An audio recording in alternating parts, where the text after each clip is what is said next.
All right. So I'll just go ahead and say this. This may very well be a longer stream. We are going to be completing all the. Sorry, something just popped up my desktop. We're going to be completing all the remaining. We're going to try and complete all the remaining locations in this game. So without any further ado, let's get started. Sorry, I just kind of drooled a little bit. I don't know why that happened. I guess I'm just thirsty, I guess. But you can see that we have 5 locations left to clear out in Assassin's Creed Rogue. Assassin's Creed Rogue and North Atlantic. And we also have 3 locations to clear out in New York. Now, I am not going to outright claim. It's very possible if by the end of the 3 hours it's clear to me that it won't take like 30 or 45 minutes to finish off everything, then I may actually decide to just end off and just save the remainder of the aspiration for next time. But I'm gonna try and finish everything off today.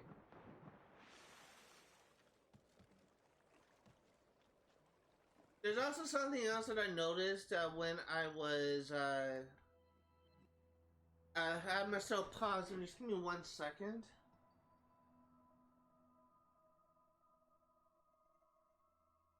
You can see that I have 404 metal, and I'm actually kind of curious to know if I actually have enough metal to get an upgrade.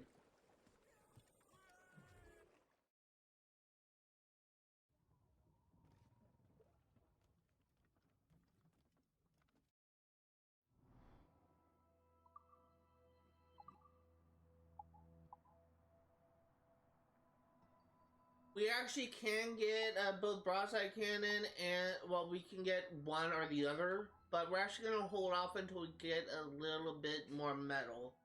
Metal is an important thing to have for renovating buildings, and I'd rather not use all my metal when I may need it for renovating buildings. Captain's at the helm! Yes, just go to St. Anthony. Yes. Master is so interested in Captain Cook. Intelligent and ambitious. I trust my favorite captain of his own man of war. A man with such a skill is certainly an asset to our cause. Fellow we should welcome in the order then. But the man has an annoying habit of strict honesty and Okay, we finally made it through. anything resembling guile.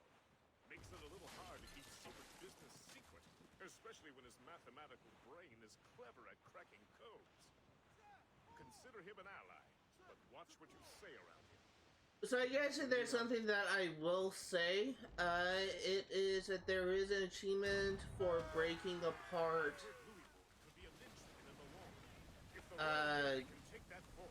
icebergs. You need to break 100 icebergs. I believe that's easier to do in this area here because there's a lot of icebergs here. So we will be coming here to farm.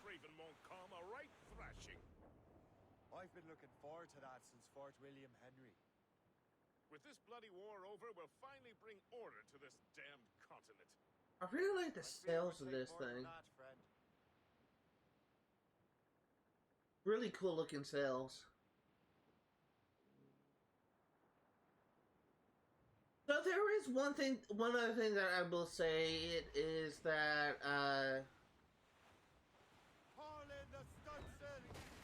there's one other thing that I will say. It is lately I've been more and more excited for a game I'm planning on covering in the future, which is Intro 1.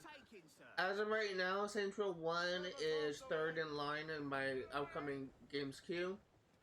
And I've been thinking about like how I'm gonna handle that game so many times. I've been honestly kind of thinking about it more than and then the games that are going to be coming up sooner, which is like a Star Wars Jedi Fallen Order, and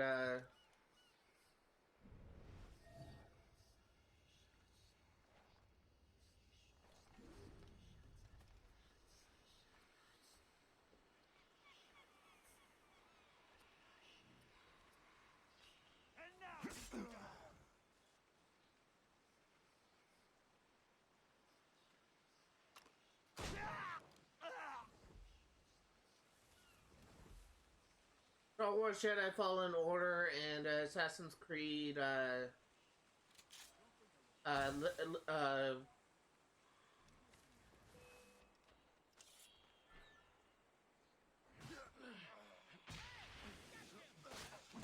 Assassin's Creed Unity is what I'm trying to say. Sorry, there's so much shit going on.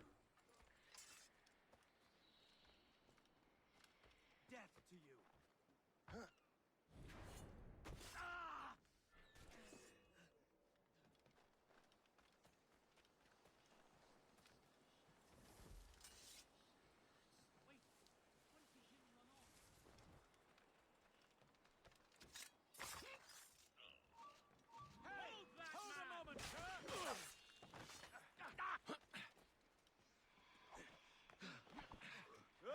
Good line on him.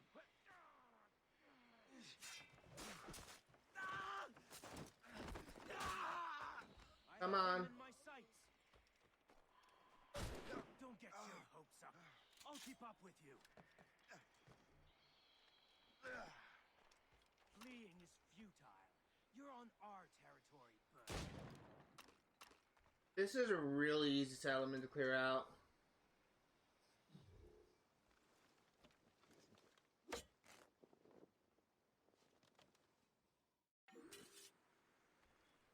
And something I will say, if you have not gotten that achievement already, we would have gotten the achievement for liberating all settlements, so if you've been following along, if you were just following along on my YouTube channel, you would have gotten that achievement.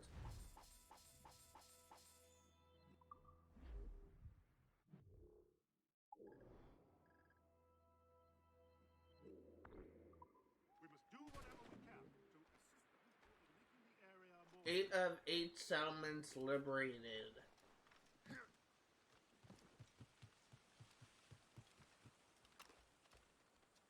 We must do whatever we can to assist the people in making the area...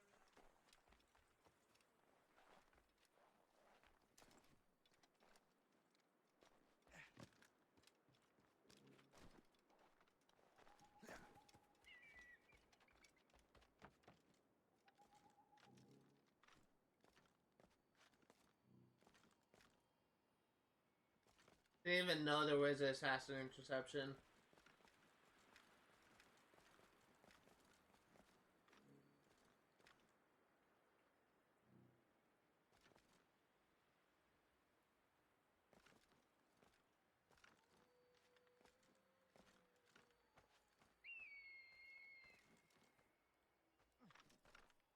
Okay, let's go ahead and synchronize.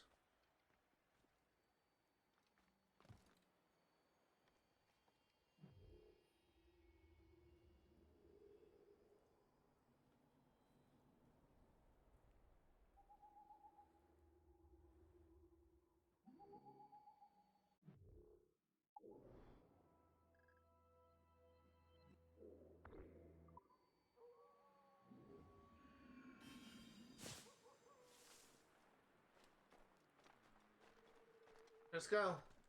The tide seems to... I always love Assassin Interception. It's so fun.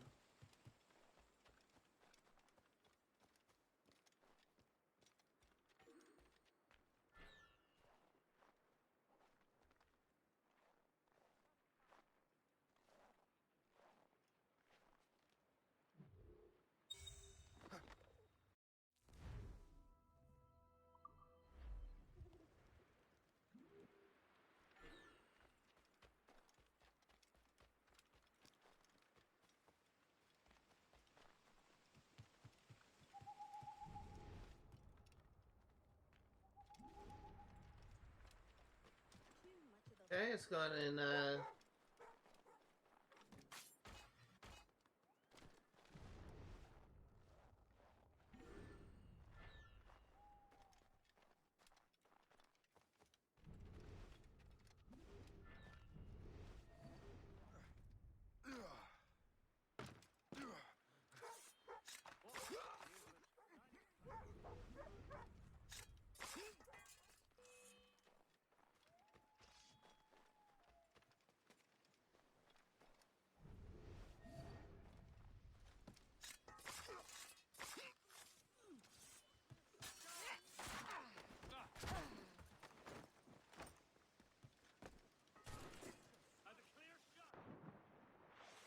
come on.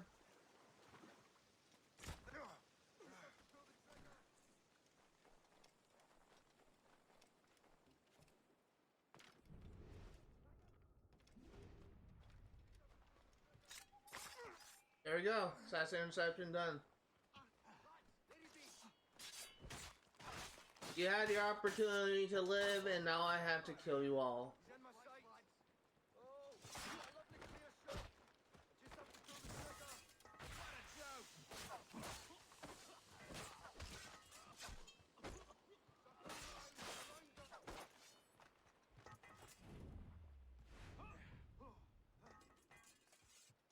Okay, so let's go ahead and go up here, which should give us... Oh no, that's up there. Oh, I see. Yeah, it's an easy way to get to. I really need to restock on supplies.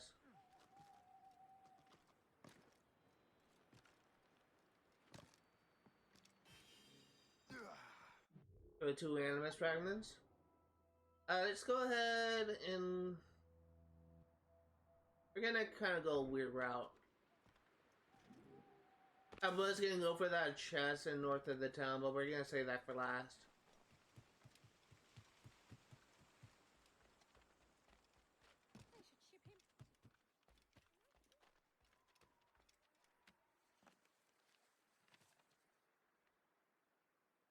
This is more like it.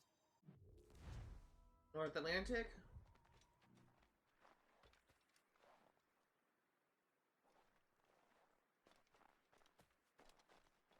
Gonna grab that Shanty first. Oh, I guess we're gonna do this first.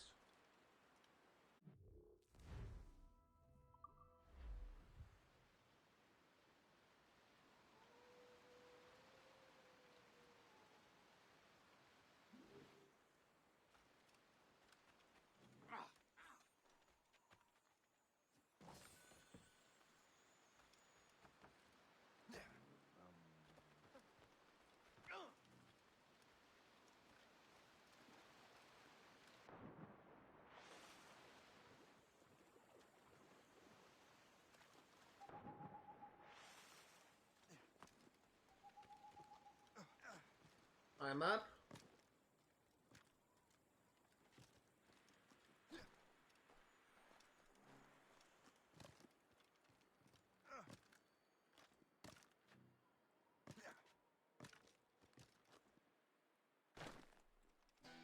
There we go.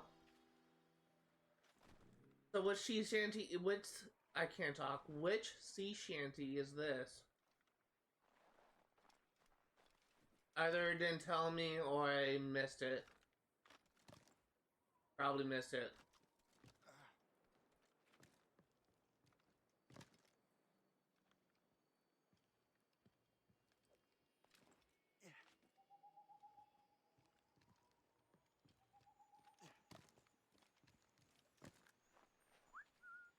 Stop.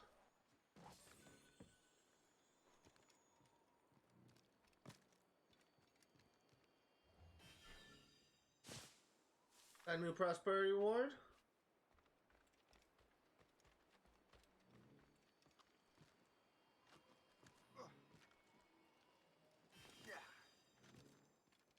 So one of the things that I was thinking about, and I don't know why, like I'm like on a Saints Row binge, but I've been like really fascinated with the Saints Row universe. Been watching like a lot of videos talking about them.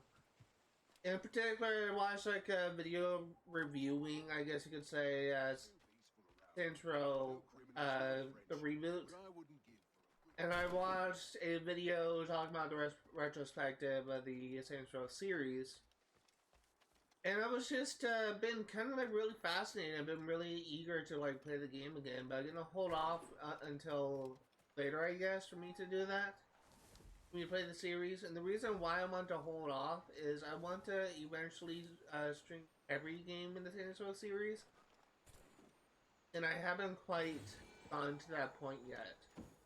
Because we're on the cusp, I guess you could say, of streaming my first playthrough of Saints Row 1.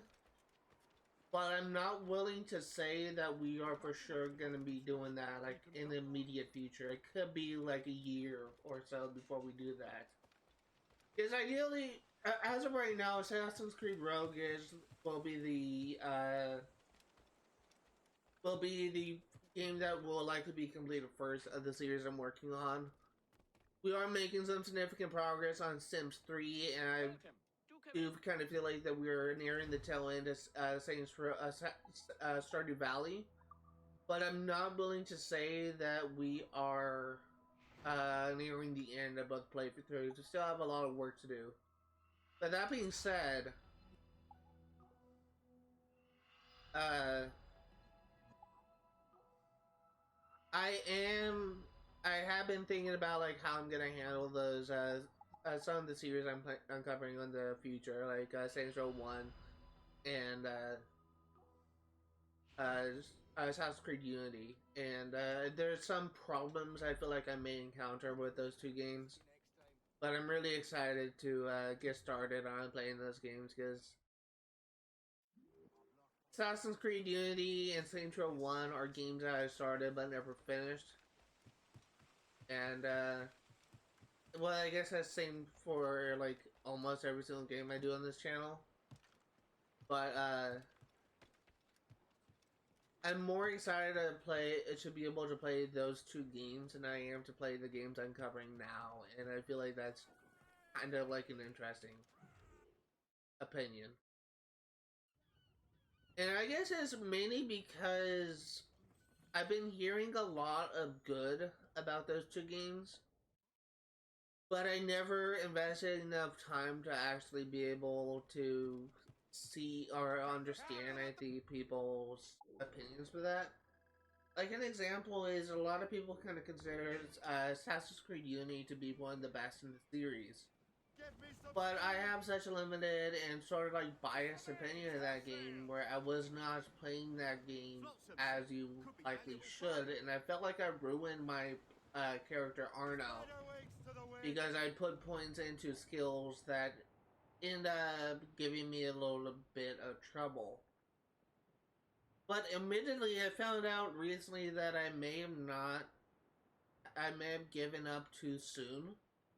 It's very possible that there could have been activities I could have done that would have given me skill points that I was just unaware of. And I could have like balanced out my character that way, but I just didn't do it. But I also played the game at launch, and I kind of stopped playing at launch because I kind of got stonewalled on a mission that I just could not get past. But I have been hearing that that game is widely considered to be the best in the series, and I just never really gave it a chance. So I'm really excited to be able to play Assassin's Creed Unity and Saints Row 1, and actually be able to give the game a chance and see for myself why so many people consider those games to be like really good games in the series. And to explain a little bit more, I also kind of have a biased opinion for Saints Row 1, where the only faction I really completed was Assassin's Creed, was Viking, sorry. Mine's on two different things. The only game I have completed on my channel is,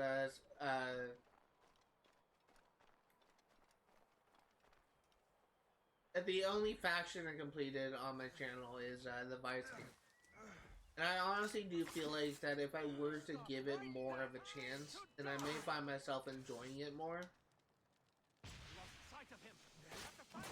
but I never really played much beyond like the Viking storyline and about a good solid chunk of the Los Cornales. There's one thing I learned from that game is it just kind of makes it sound redundant when you say the Los Carnales, since Los is Spanish for the. But yeah, that's just something that I have been made aware of. And honestly, I have been enjoying the story of that game, but I just never really gave it a chance. And I feel like that if I were to actually make a good, honest attempt to 1% that game, I may find some things about that game that I enjoy that I wouldn't have otherwise known about. And there are a lot of people that swear up and down that Saints Row 1 and 2 are like the best in the series. But I never really gave it a chance. And I feel like if I did, I may enjoy it more. There's a location bar to Wolf House. That's interesting.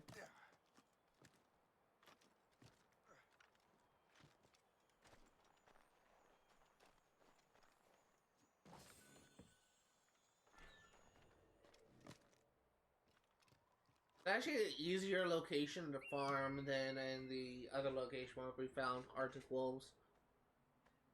I can't remember what that location is, but it's some cave that doesn't have a fast travel point beyond like the actual location.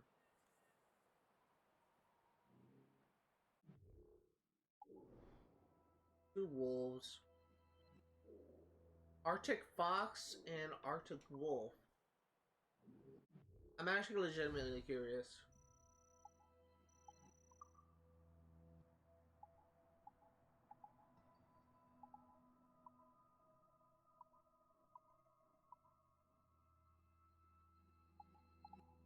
Stop skipping.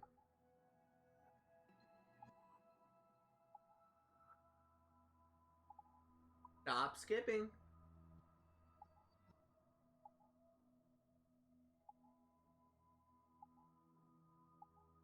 I think I already have enough Arctic Foxes.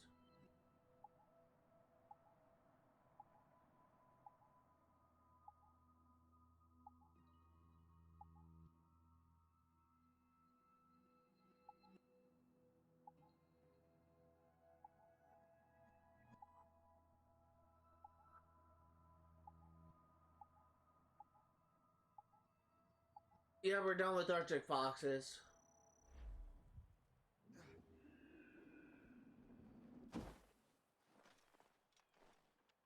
I'm waiting for your instructions, sir.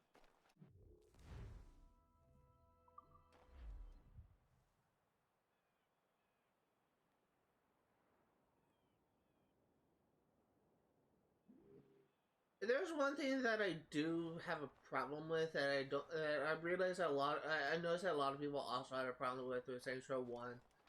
It's the fact that it's an old game and it doesn't really have a checkpoint system. So if you die in a mission, you literally have to start the mission all from the beginning, which includes the driving part, driving to the location part, which is very tedious. And that's really the one thing that has prevented me from being able to beat it, because whenever you die in a mission, it's like at the tail end of the mission and you die and you have to do everything all over from the beginning. It can get pretty demoralizing and kind of cause you to not want to play anymore. And there's a similar issue with the activities, where if you die or fail in an activity, like first let's go over dying. If you die in an activity, you are actually forced to this is chest. If you die in an activity, you're actually forced to oh, I see. It sends you to the hospital, you lose money, and then you have to drive to the thing, to the activity to start it again. If you lose the activity, instead of putting you where the activity started, it puts you in your last known position, which can be pretty far away from the activity itself. and it's just also kind of That'll do. annoying. And it's Harry. really like the things that prevent me from being able to actually complete that game. But there's one thing that I do really like about the idea of live stream. It is that when I live stream on Twitch, it gives me the opportunity to actually complete games, and because I'm setting time aside to play these games, I would otherwise just not really have the motivation or the time to be able to do that. That's really what it comes down to. Like, if when school is in session, when I'm working on school, when I'm working on college, all my attention is going straight to my academics. When I am not in academics, oftentimes I'm trying to watch, like, trying to get caught up on, like, old series and stuff, and I kind of have, like, video-related projects. Like, there's some animes I'm trying to get caught up on, there's some TV shows I'm trying to get caught up on.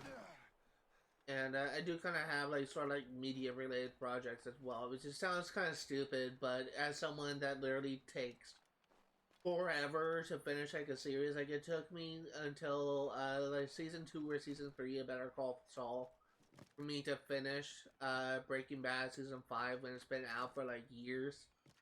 That's just an example. Like, it takes me so long to finish, like, TV shows, and it's just...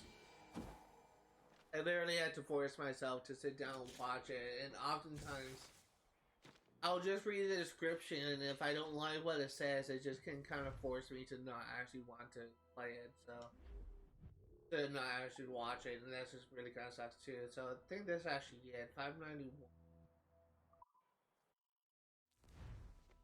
347.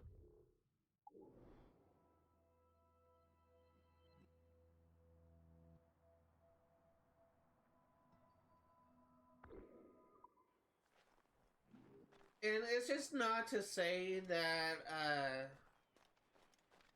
it's not really to say that, I guess it's not really to say that the TV shows or things is bad and I don't like it. It's just I procrastinate a lot and I'm always looking for an excuse to not, like, do a specific thing. But that's one thing I do like about live streaming, is it actually gives me the motivation I need to actually work on this, which is something that I don't really, oftentimes don't have the ability or luxury to. So, and it may sound like completely dumb to, like, an outside perspective, but it kind of how my brain works. So we need Arctic Wolf for something. I honestly can't remember what.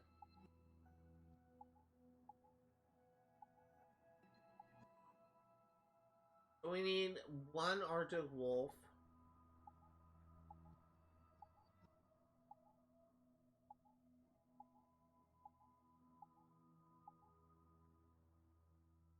Three Arctic Wolves. And actually we'll be able to craft the Hunter outfit.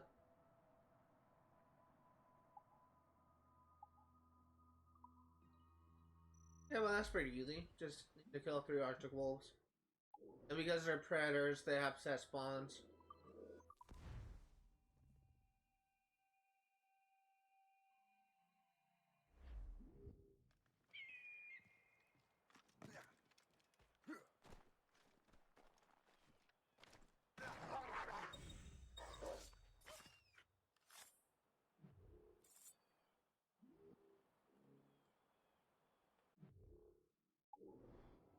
That ain't it.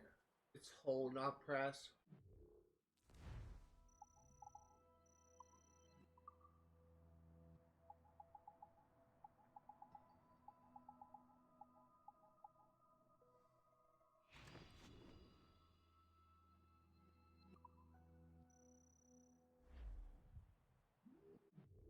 Okay, we just need 2 more and we should be done with Arctic Wolves.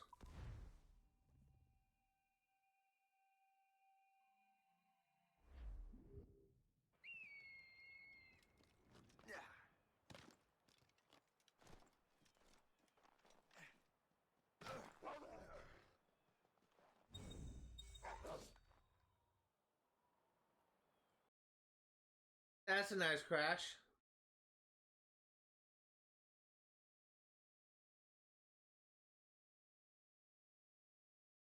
So, Gonna be turning off the Xbox and turning it back on.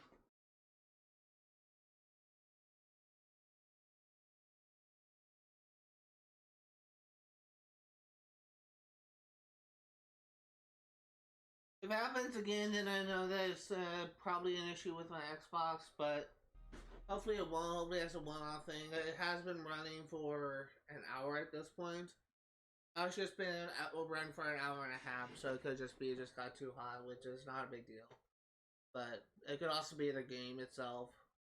Oftentimes, from what I understand, digital games can be not as stable as disc versions. At least, especially on the Xbox 360. So, they already actually loaded up again.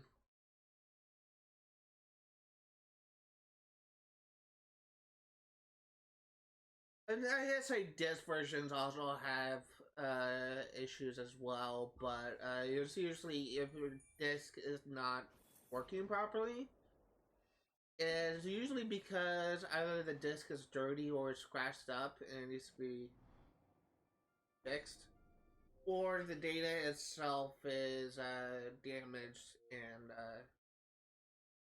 you essentially need to do games. But from what I understand, like digital versions also kind of have this issues.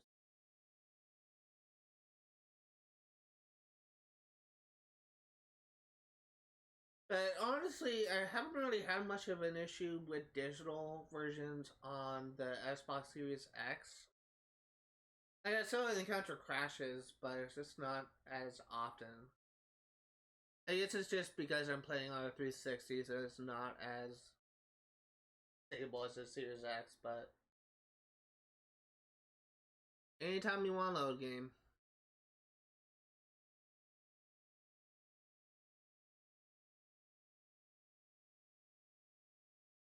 I really don't understand why it keeps on, it wants to like load a, connect to the server. There's actually, Ubisoft doesn't, have, the online portion of this game is, the initiate, part is no longer active.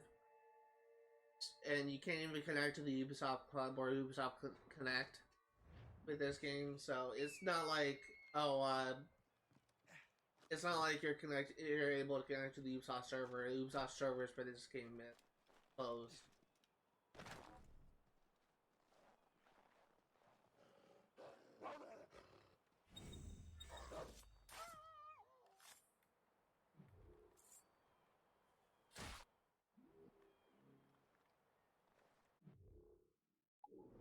Did it not say my crafting that item? I just crafted a sleep grenade, didn't I?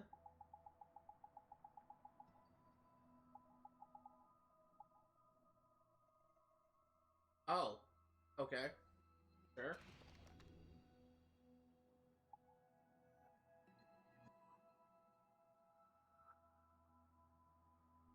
Oh, it needs 3, not 2. Okay, so we're gonna be here for a little bit longer.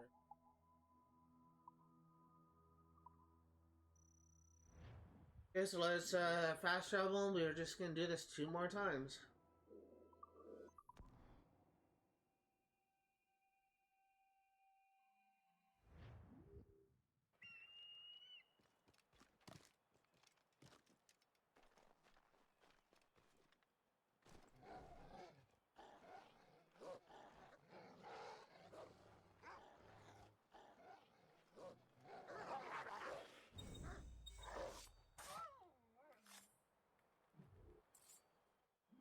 It is actually required for 100% completion, at least in my opinion, even though it's not needed for 100% synchronization.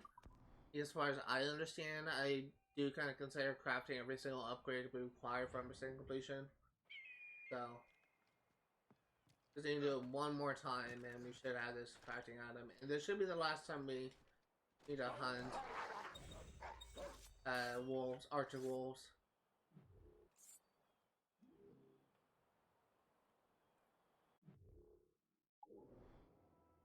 And like, I'm holding like the back button, and it's not sending me to.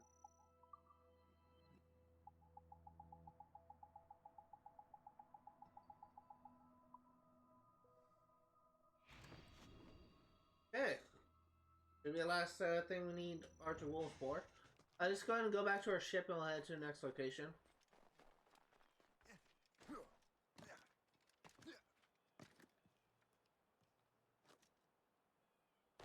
I was honestly kind of hoping I was able to grab that lead. Huh?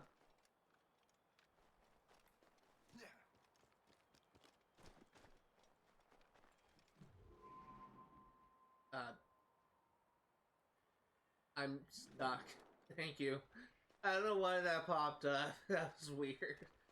I know we're technically like in a mission. Well, not really in a mission, but we're at the start of a sequence. So every single time we're in an area, it just acts like it's gonna play the cutscene that usually plays when we're on sea. But it's still kind of weird how that happened. It completely just took away my mobility. I get a different look.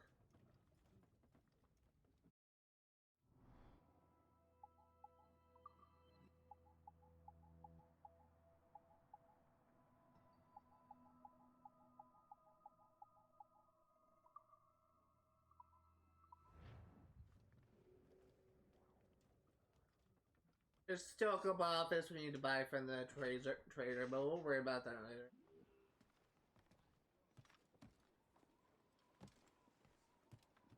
Captain Sam!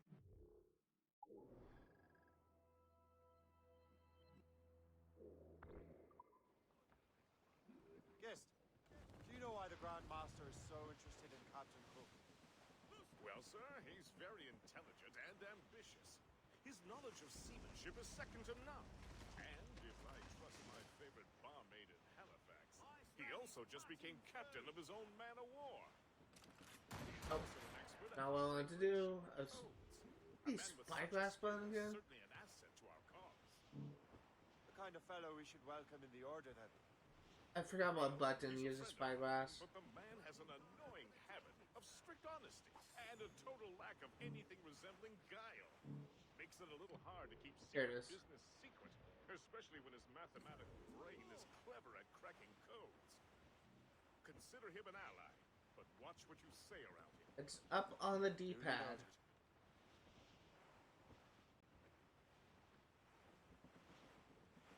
I've heard Lewisporte could be a linchpin in the war. If the Royal Navy can take that fort, it'll be clear sailing down the St. Lawrence. Then on to Quebec and Montreal. The tide is turning.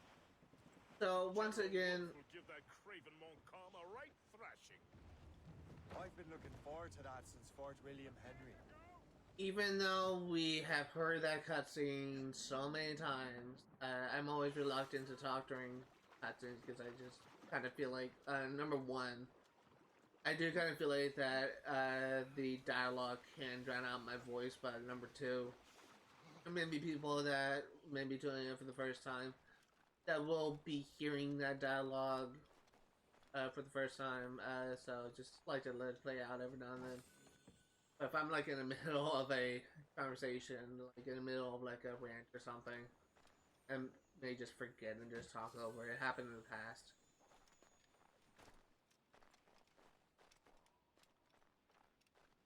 Where is... oh, here it is. Oh my god. Not what I want to do.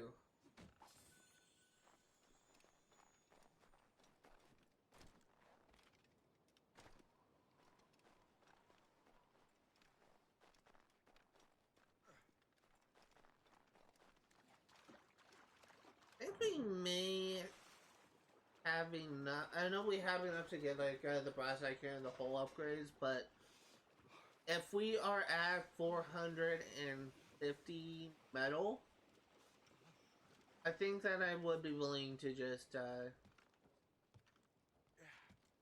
buy that upgrade. No, we're at 400, so if we buy that upgrade, we'll be out in metal, which could screw us if we have that renovation. Captain's at the helm! I realized I could just enable combat, but I'm not gonna worry about that. Loose and catch I was actually thinking about like starting a naval fight with that ship that This bloody war over will finally bring order to this damned continent.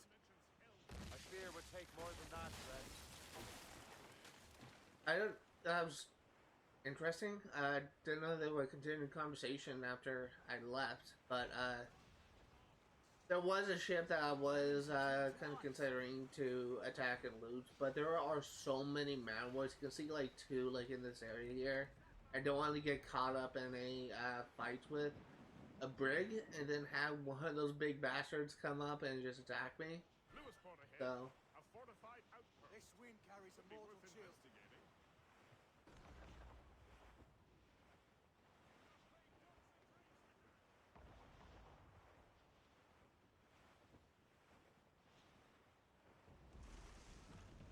An abandoned vessel, sir. Short sail!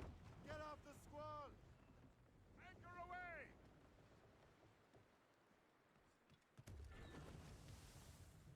outpost raid.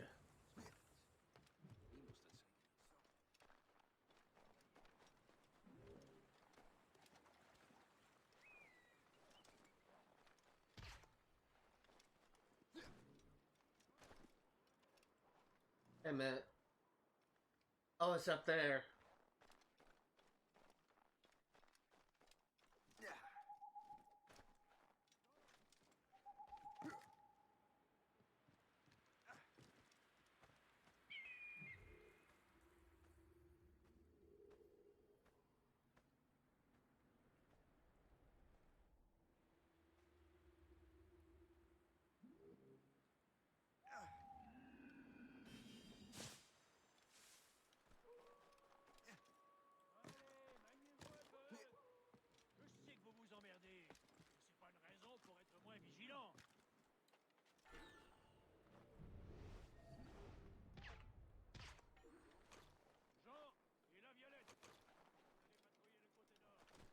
Stop.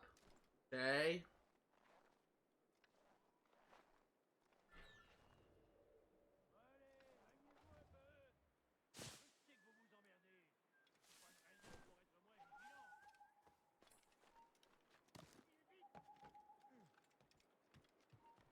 Allez, maniez-vous un peu. Je sais que vous vous emmerdez, mais c'est pas une raison pour être moins vigilant.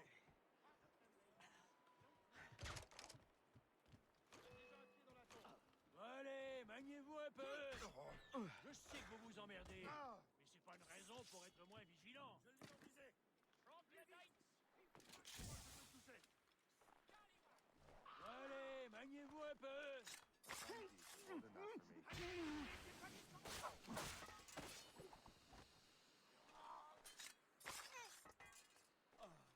Sonnez l'alarme! Tu es déjà mort. Not what I wanted to do, but it worked.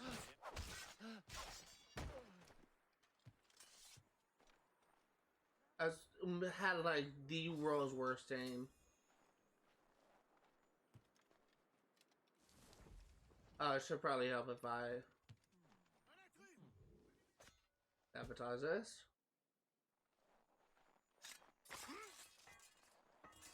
Don't kill me, please, mercy! Arrête de gueuler, Landry. Fais ta patrouille, on en reparlera demain.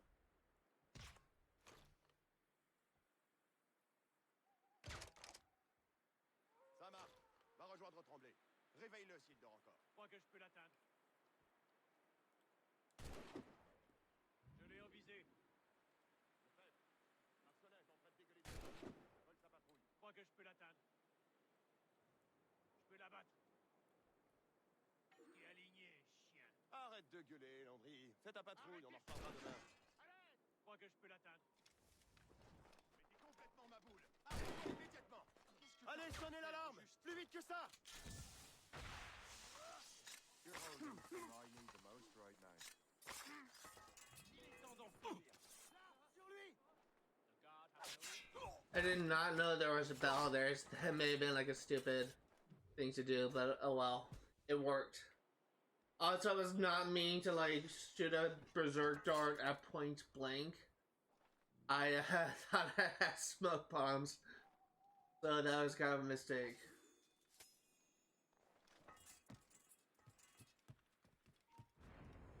Ne bouge... Oh.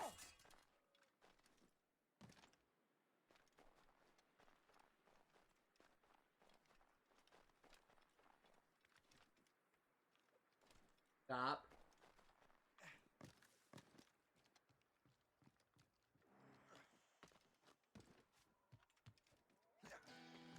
There we go.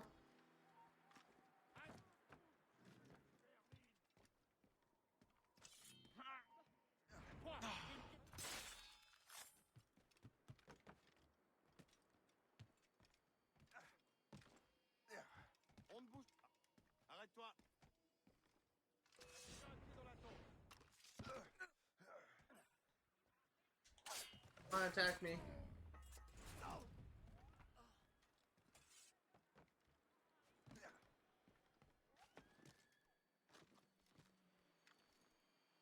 There we go.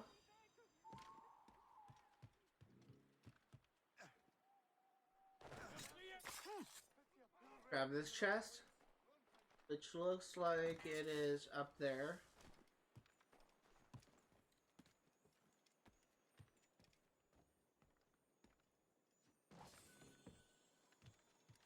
While we're here, we'll also go ahead and loot this warehouse.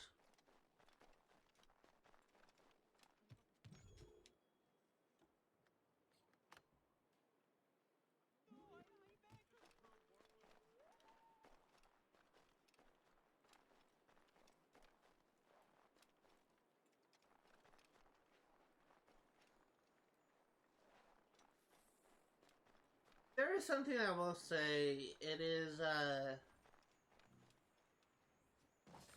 I've been thinking a lot about, like, how to better improve my channel, like, both on Twitch and on YouTube.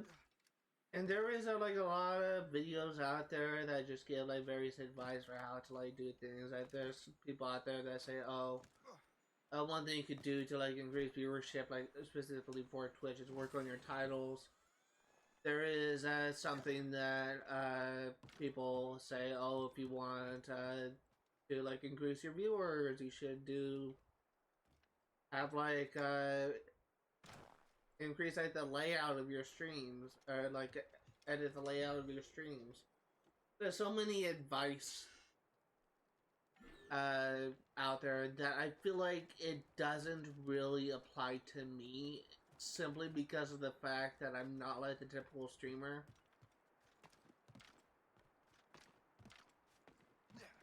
Okay. Simply because of the fact that I'm not the typical streamer where I'm just like playing for playing like random like popular games or whatever. But at the same time, I really am kind of curious as to what I could do differently beyond without like doing anything that would like go against like how I've been playing games on my channel that would still like keep the spirit on my channel, I guess you could say, alive. And honestly, I've been kind of struggling with coming with ideas of things I could do differently that could improve my thing. Because one of the things that has been like holding me back for a long time, like it took me about 2 years, since like from like 2022, for me to get like a little bit more confident in my ability to commentate.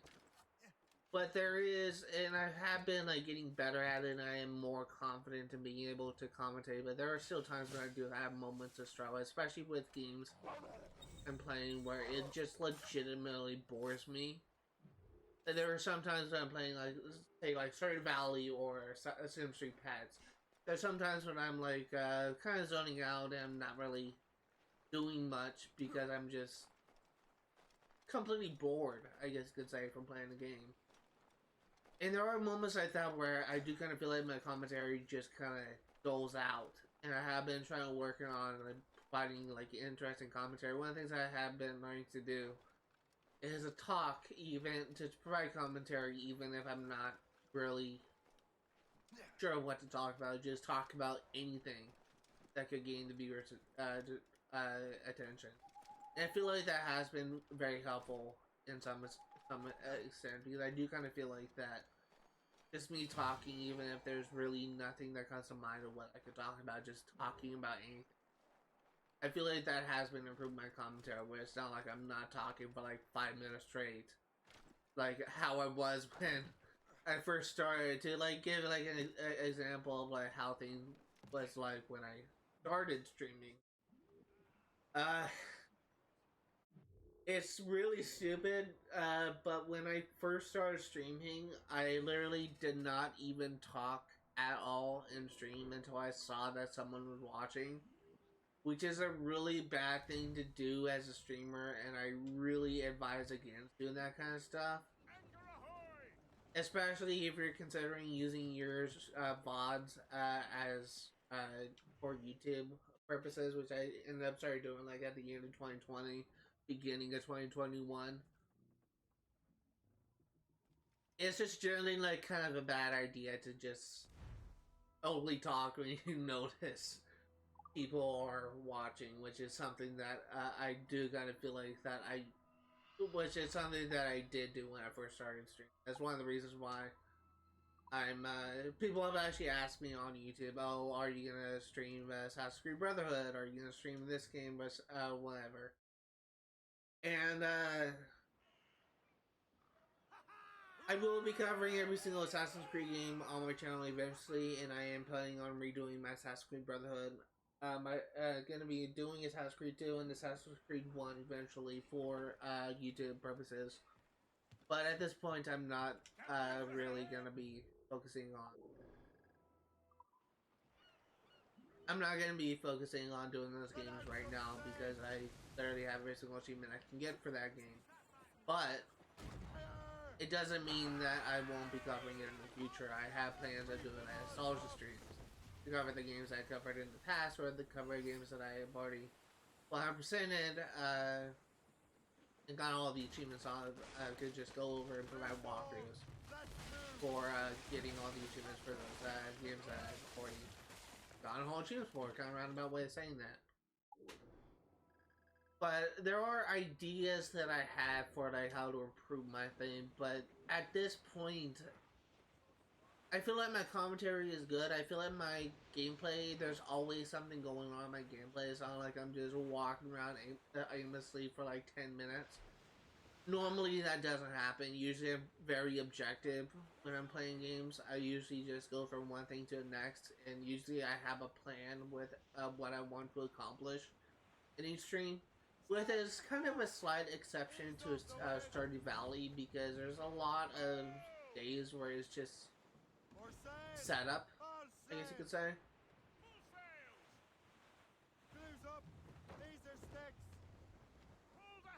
But I'm usually pretty objective, so, and because I'm an objective gamer, my gameplay has usually been pretty solid. It was just usually, for the longest time, it was my commentary that needed work. But now that I'm more confident in my commentary, and I've always been confident in my gameplay, I've been trying to think of ways I could just improve my quality of my streams and improve the quality of my content on YouTube. And I've been honestly kind of struggling with coming up with ways. I've been watching a couple of different videos on YouTube of YouTubers or Twitch streamers giving their advice for how to improve things, but beyond like changing up my setup to make the things more convenient, I guess you could say. Because as of right now, my gaming setup is completely shit. It's just it's like the definition of makeshift. But beyond doing that, I don't honestly know what I could do differently. And there are some things that I have been considering doing. One of the things that I've been noticing people have been suggesting is to use a pre-installed overlays for your stream to kind of give it more flair. But the problem with that is that's really only for PC, as far as I can tell. And it's kind of hard to use overlays when you're a console streamer.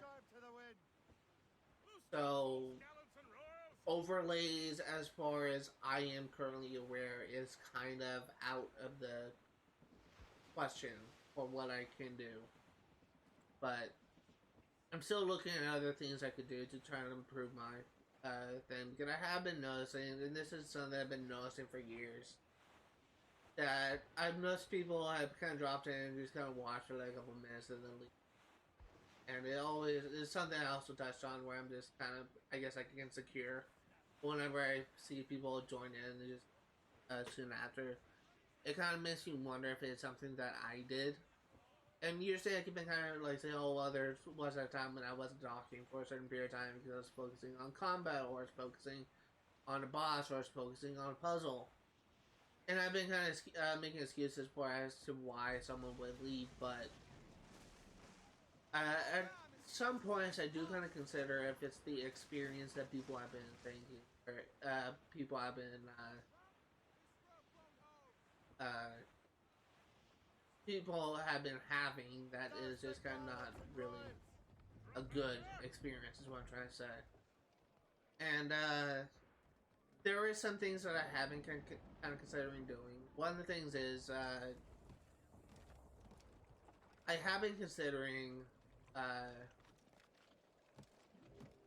like upgrading my equipment. Like there's some people out there that have been saying, oh, you should invest in a new mic. As far as I can tell, the mic that I have is considered to be one of the best. And it's not to say that it is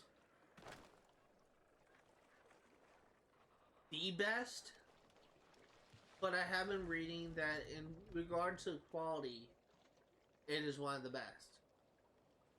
But there have been like other things where I've been noticing that people have been saying, oh, this mic is better, or this, you want to have like this setup for your mic, or stuff like that. And I've honestly been kind of thinking about like trying to figure out different ways for me to upgrade my equipment to make the stream more better. Because one of the things I've been noticing is, though my mic is actually considered to be, from what I understand, to be one of the best in regards to streaming, it does kind of have its problems where there are times when I'm like talking, I'm just writing commentary, and my mic doesn't cover like everything that I'm saying. And there are times when I'm like reviewing my video to like provide timestamps for YouTube, and I literally have to like turn off like the video I kind of have like playing in the background, because a lot of times on my Xbox, and I'm watching a movie or something while I'm editing, and it's just really to provide like background audio, white noise, I guess you could say. But there is something that I have been kind of being made aware, where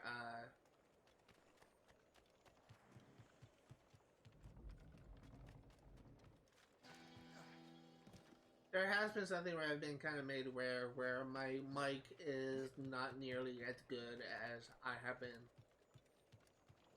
as I think it to be, is I guess what I'm trying to say. Where despite me believing, I guess, that my mic is actually pretty good, when I review my audio and I listen to how much it kind of struggles with picking up my voice, like if I'm like a certain distance away, like if I'm leaning back in my chair, for example, and doesn't like pick up my voice, I do kind of question like whether or not it's actually mic. But at this point, I don't know what other mic I could do that I would know for a fact is actually better than what I have right now. And I've been kind of struggling with finding ways to. We only need 3 more Templar process. Nice. I've been struggling with finding like ways, like definitive methods, I guess you could say, that would actually tell that I know for a fact would actually improve the experience or improve the quality of my streams. And I've been really struggling with finding out like ideas for how to do.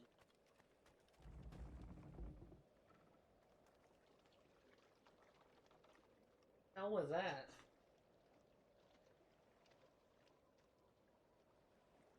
I don't know if that was from the game or that was from outside my room, but it sounded like something fell.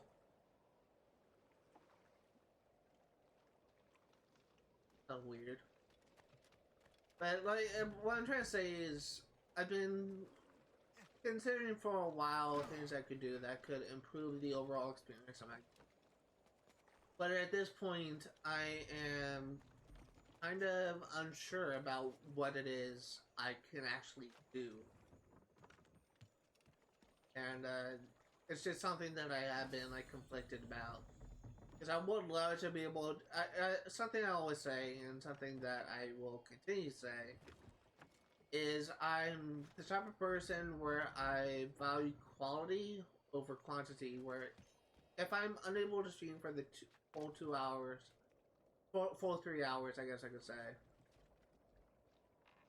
as long as my gameplay is solid, then I'm happy with ending it like a little bit early.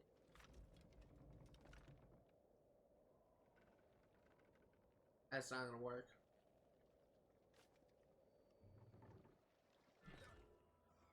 Didn't see that coming.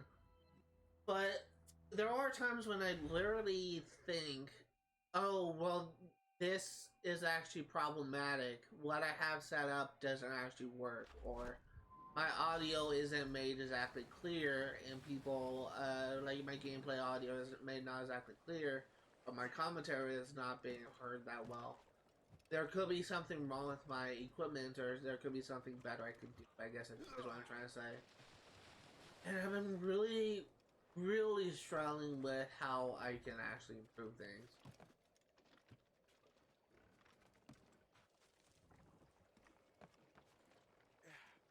And it's just kind of like been a long-standing debate, I guess you could say.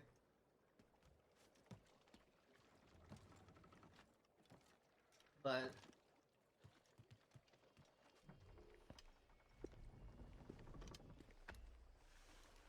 it's just something I need to figure out.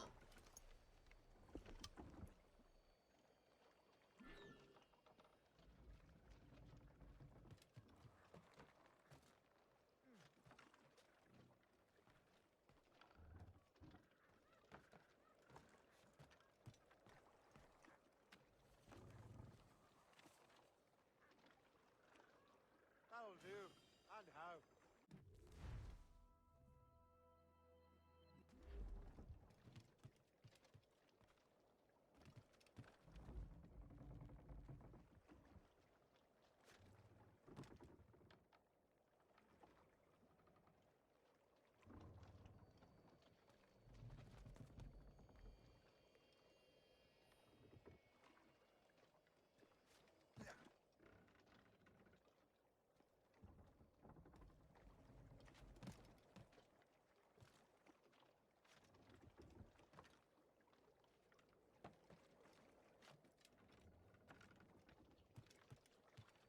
Finally figured out how to get here. That's something that kind of stopped me for a while.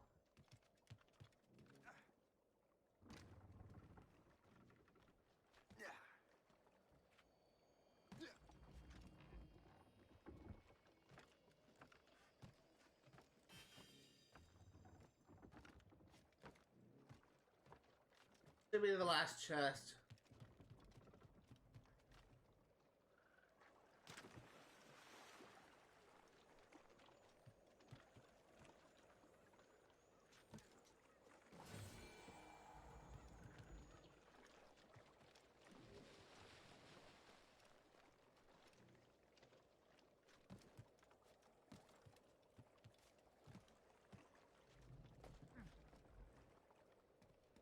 And let's go ahead and go.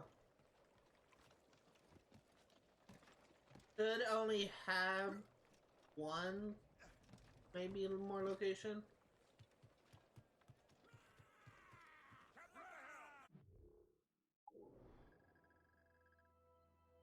Yes, but oh god, that's really close to the objective. We're gonna save this for last. Because I don't want to like go here and try to grab these collectibles if there is like a mission here. Yes. Do you know why the Grand Master is so... Because I died just repeating dialogue. Well, sir, he's very intelligent and ambitious. His knowledge of seamanship is second to none. And if I trust my favorite barmaid in Halifax, he also just became captain of his own man-of-war. He's also an expert at deciphering strict codes. A man with such a skill is certainly an asset to our cause. The kind of fellow we should welcome in the Order, then. Well, he's a friend of mine, but the man has an annoying habit of strict honesty and a total lack of anything resembling guile. Makes it a little hard to keep I secret am business secret, dying of especially when thirst. his mathematical brain I is should have got clever like at a cracking drink, codes. like a Gatorade. Consider him an ally, but Definitely watch had the what you say opportunity to around do so. Duly noted. I was actually ready to stream like 15 minutes before I actually started. To be a linchpin in the war. If the Royal Navy can take that fort, it'll be clear sailing down the St. Lawrence. Then on to Quebec and Montreal.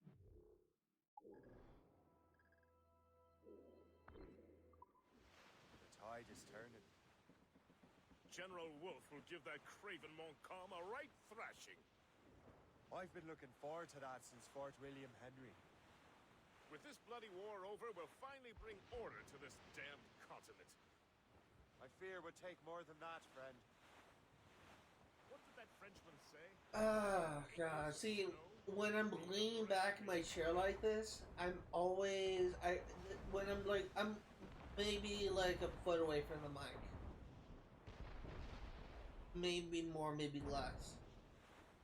I'm really bad at this thing. But when I'm this far away from my mic, sometimes it just does not catch what I say. So this is why this is what I was talking about. But when I've been like sitting straight up in my chair for God knows how long. Oh shit, I didn't realize I was wearing. I've been sitting in my chair for God knows how long. I just want to like lounge and just relax.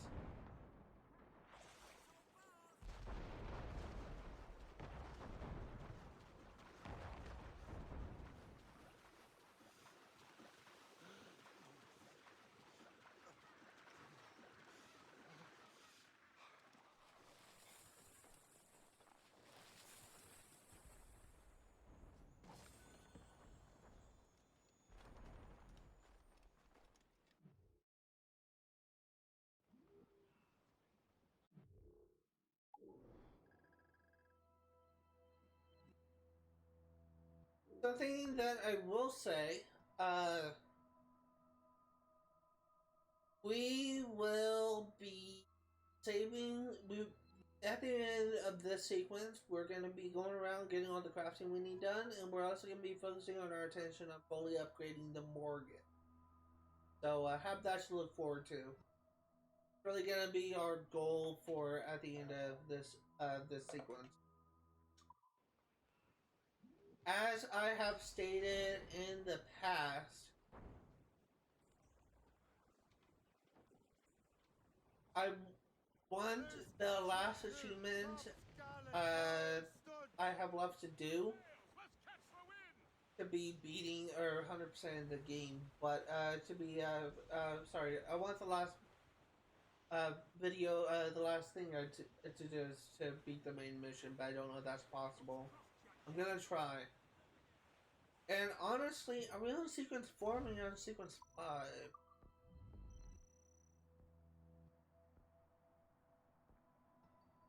We're on sequence 4, so there's, wait. We're on sequence 5. So honestly, you may be doing a little bit more than I initially planned.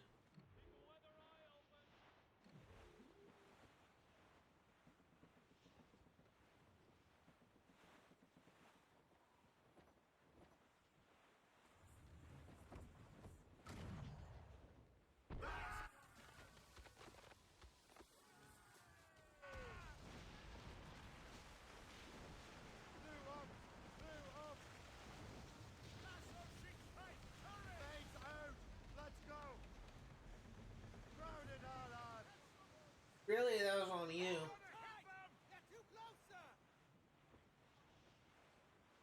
It's the Isle of Fogo, Captain Cormac. Sir, to the fore!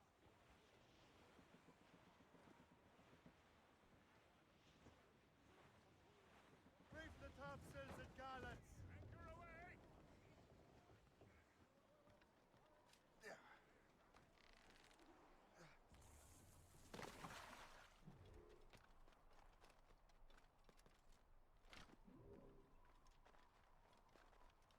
Oh, this doesn't have a viewpoint either.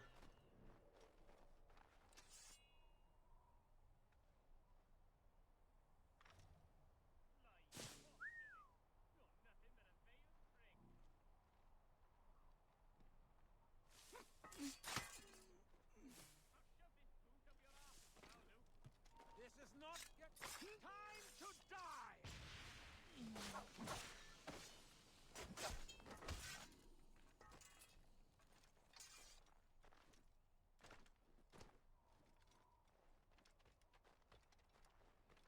The shithead guard whipped me and my killing me. I've got a good line on him. As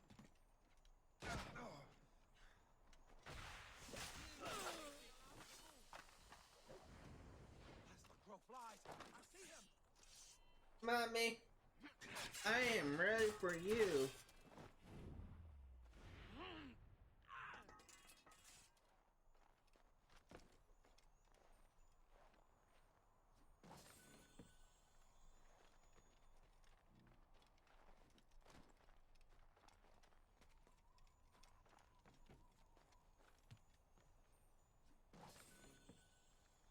Okay. Now, looks like we go this way.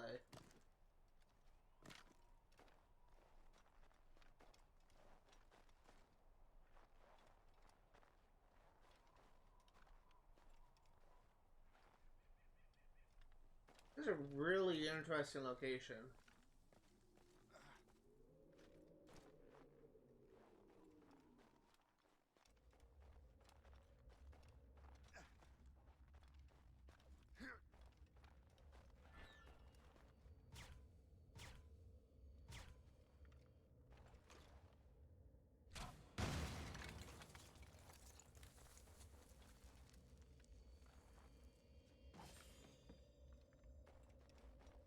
Okay.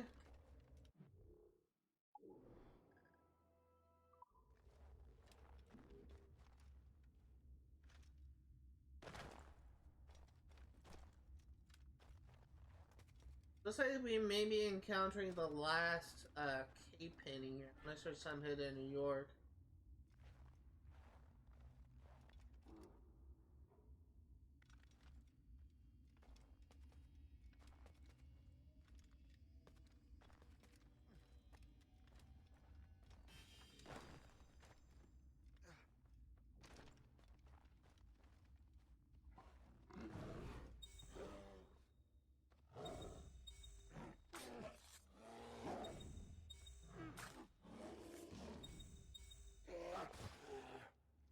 Didn't notice that there was a chest here, so we're gonna grab this first.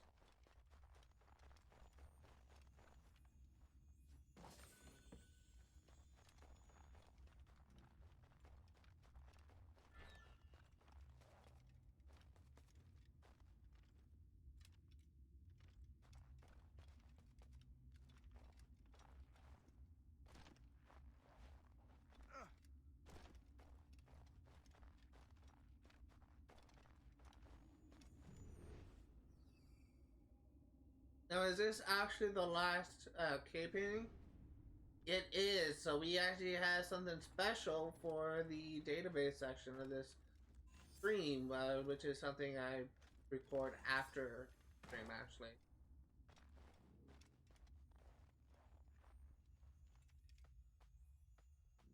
This is more like it. Ooh, we actually have something to do. That was actually the last Viking sword.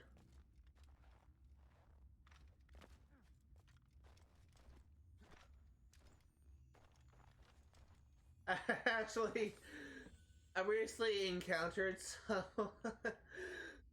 It's just so stupid. It's beyond stupid. But I did encounter someone recently who was excited when he first played this game. Because he thought that the Viking sword thing was a reference to Eivor from Assassin's Creed Valhalla. Yeah, I hate to break it to anyone that may be thinking that I had to break it to that guy, but I would be very, very surprised if Assassin's Creed Valhalla was planned as early as Assassin's Creed Rogue as 2014. I would be very surprised if that was the case. So, Probably no correlation there, so sorry to really break it to anyone that may be thinking that, like one of my friends that I randomly encounter on Xbox.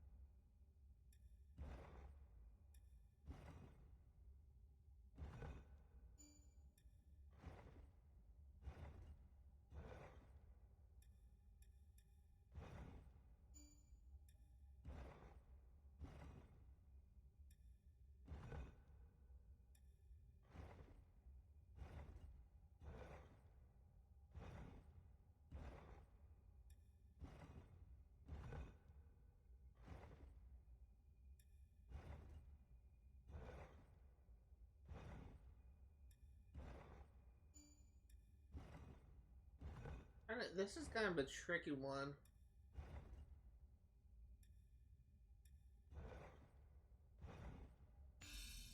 There we go.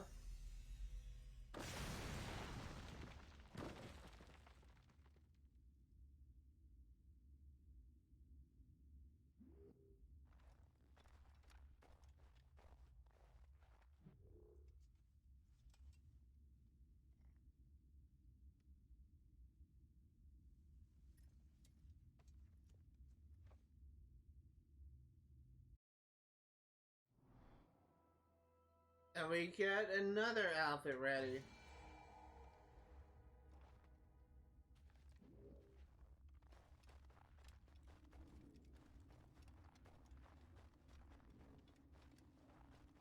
We're actually gonna take care of this stuff right now because 90% sure we'll be getting some achievements out of this. Want to make sure. I know for a fact I have the achievement for native armor, but is there one for Viking?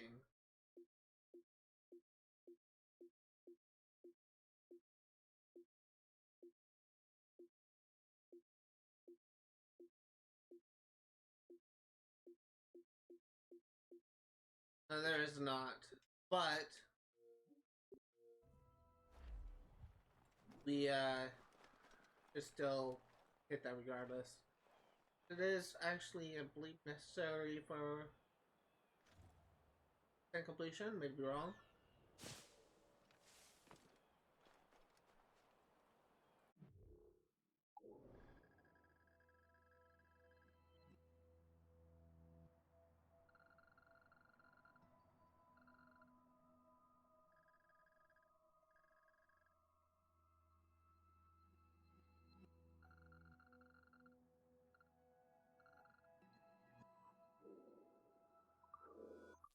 It's here.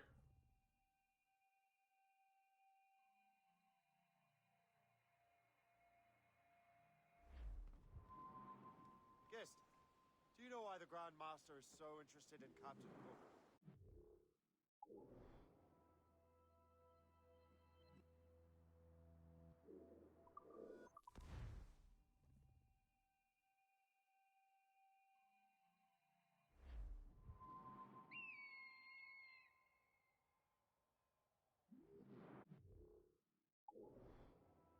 Yeah, it's here.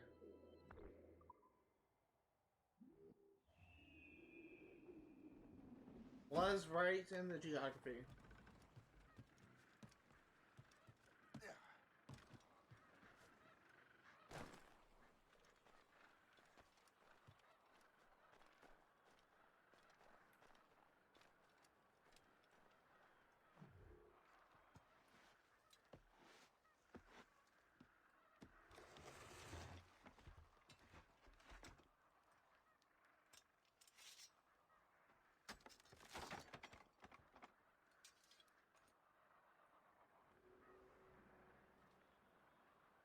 Now this is my least favorite outfit in the game, so we won't be having this on for long, but it's nice to have it just to have it.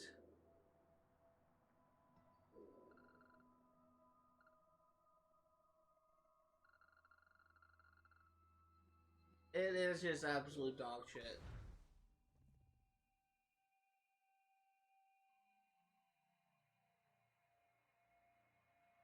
It is just, it looks bad.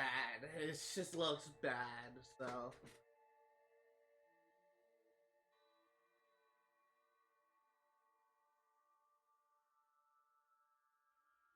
What doesn't look bad, if memory serves, is its native armor. I believe it's similar to the native armor in Assassin's Creed 3, where it has like a special effect. I don't know where I'm going.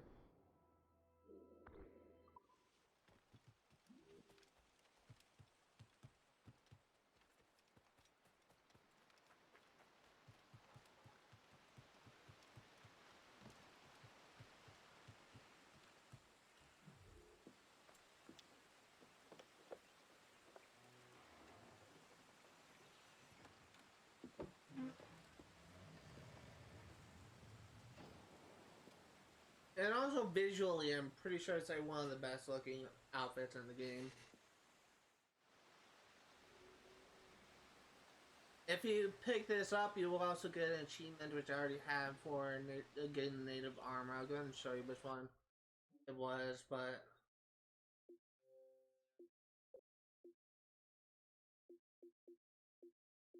It was Ancient Hero. You would be able to get that achievement, but I already have it. And yeah, this is probably one of my favorite, like, visually, it's probably my favorite outfit in the game, because it just looks probably cooler.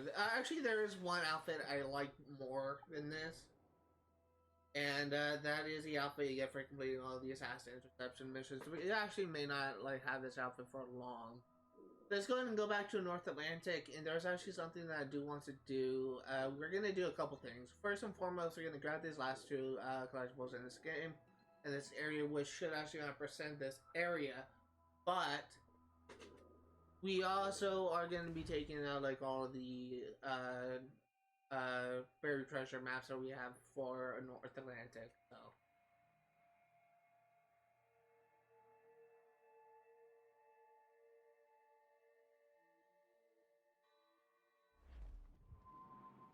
Guest, do you know why the Grand Master is so interested in... Now, the problem with these items is it's so close to the main quest. I would be very surprised if... Well, I wouldn't be surprised if, because it's so close, we actually can't dock our ship because it's too close to the objective. We don't want to like start the main mission. Well, he's a friend of mine, but the man has an annoying habit of strict honesty and a total lack of anything resembling guile. Makes it a little hard to keep secret business secret, especially when his mathematical brain is clever at cracking codes. Consider him an ally. Watch what you say of him. There she is. The HMS Pembroke, Captain James Cook's ship. Man of war, fully armed. We should bring the Morrigan alongside. Master Kenway will surely be waiting. Fire!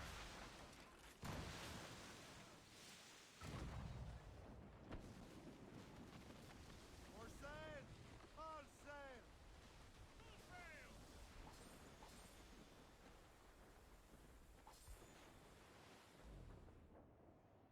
Now, will we actually be able to get these collectibles? Maybe. Yeah, we will. Short sail! Get off the squall!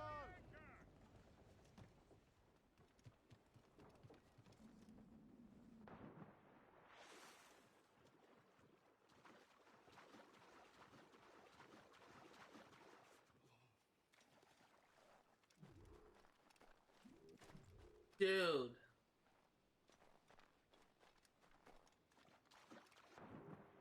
Okay, so I guess we're not going to be doing that. That's really what I was afraid of.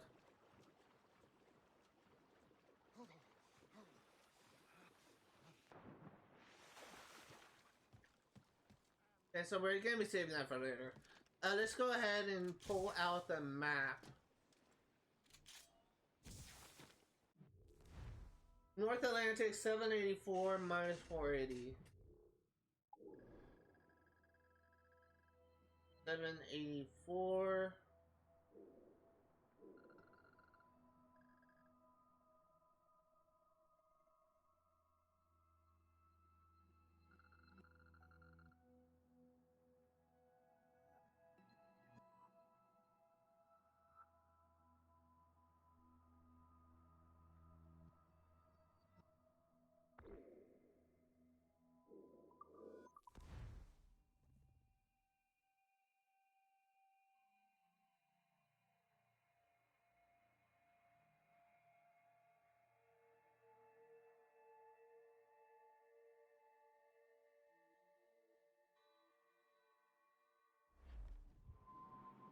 Guest, do you know why the Grand Master is so interested in Captain Cook?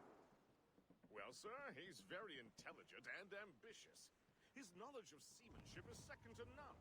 And if I trust my favorite barmaid in Halifax, he also just became captain of his own man-of-war. Oh, that's August. I mentioned this like at their last stream or the stream for like the last Assassin's Creed Rogue stream.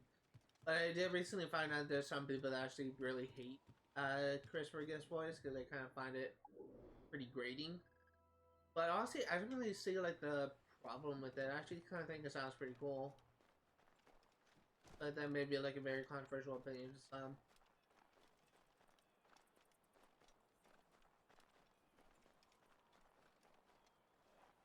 I guess I just kind of like specific like inflections of the voice. Like I love like any form of accent, like British accent, Scottish accent, anything that is not like American, I guess you could say. And so every single time I play a game that has like a British accent, I always take a liking to it, or really like any accent, I have to take a liking to it. So and that kind of goes for the same like characters with inflections of their voice. And I guess like one of the reasons why I like them so much because it just kind of sounds. I guess I just kind of have like a dislike for my own voice, where I just find my own voice to be very. And whenever I hear like any other voice, any voice with accent or any voice with sort of like inflection, like I really love it when characters like Kratos from God of War speaks. And it may be like a completely weird question thing to like, but I do. But it's just I always take a liking for characters with deep voices, and it's one of the reasons why I love Shane Cormac as a character. His Irish accent is just so nice. 218 negative 56.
Pour mériter ça.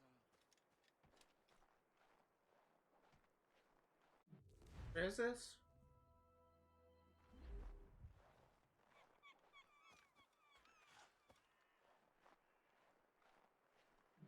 Digging in someone's grave, okay.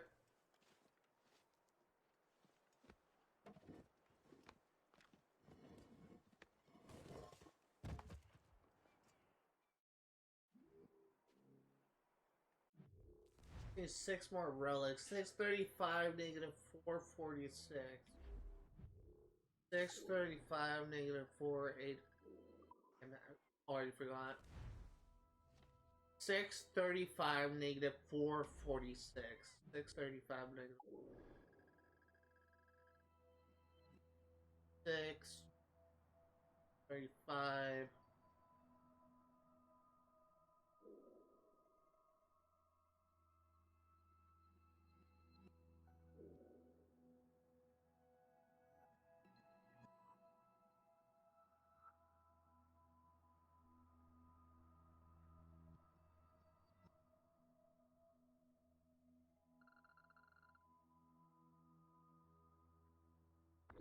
Right here is an Uncharted one. Just go ahead and fast travel to Lewisporte.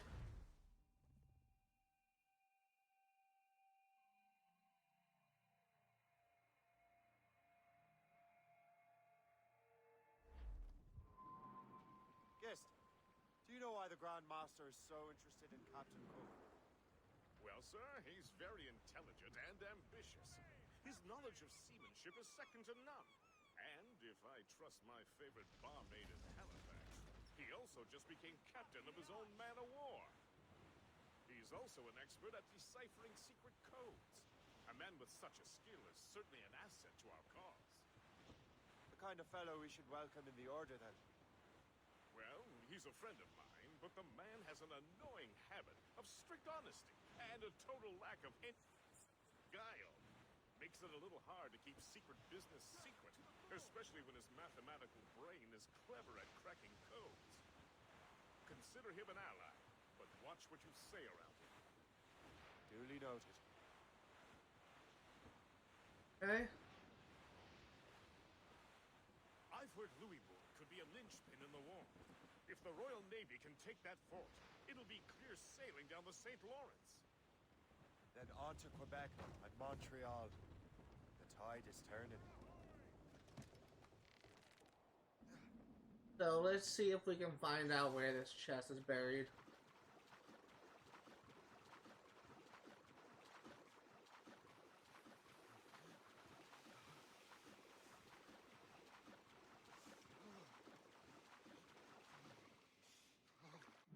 Let's see here. So we're looking for a tree on a hill.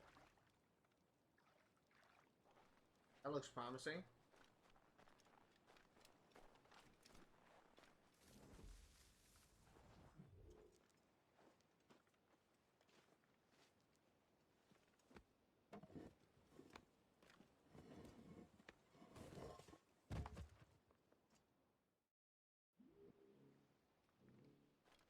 (19 to 24).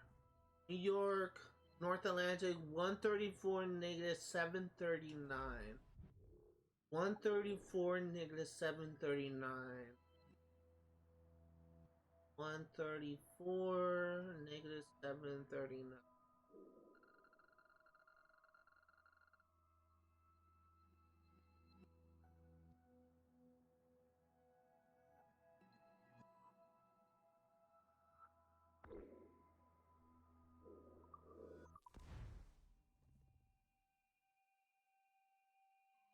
We're not gonna loot this warehouse, really don't need to.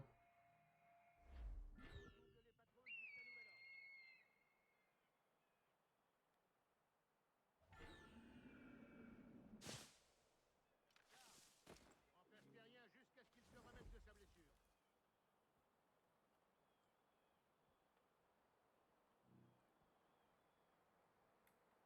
Félicien, j'ai une mission spéciale pour vous. Suivez-moi. Hé, un intrus! Ça ne...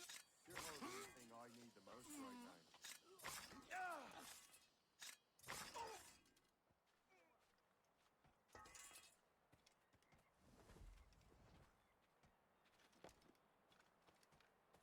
On double les patrouilles jusqu'à nouvel ordre.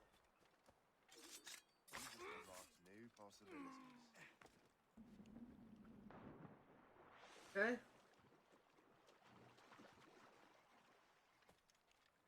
Dig.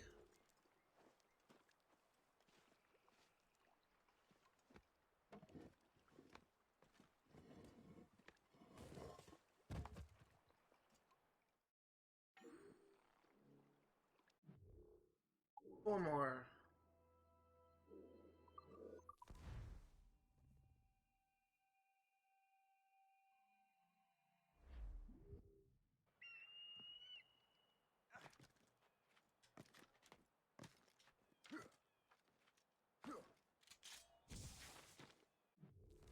Let's see, New York, and that's the only one we have left. So the only maps we are missing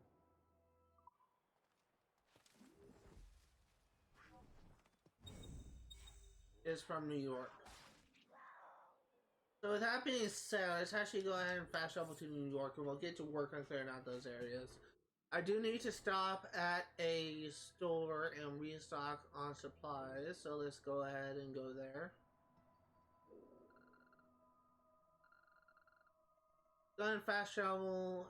I don't really see the shop, actually. There's definitely shops here. I just need to fast travel here.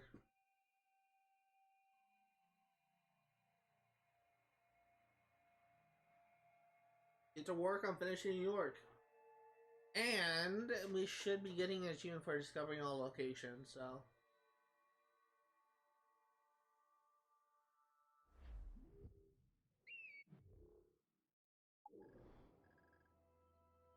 Oh no! Oh wow, that's surprising. Then let's go and fast travel to here. So I want to make sure I'm stocked up on supplies, so.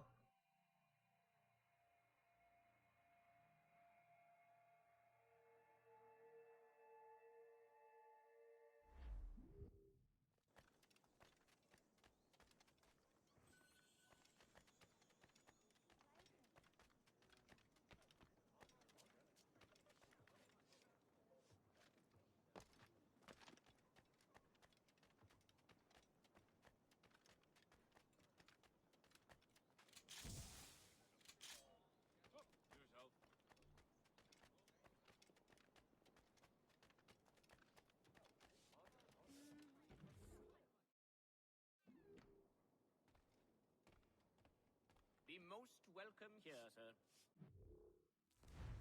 Ammunition. Berserk darts, replace. Even though darts really don't work on assassin captains and gang leaders, still nice to have. I think smoke bombs do work, so.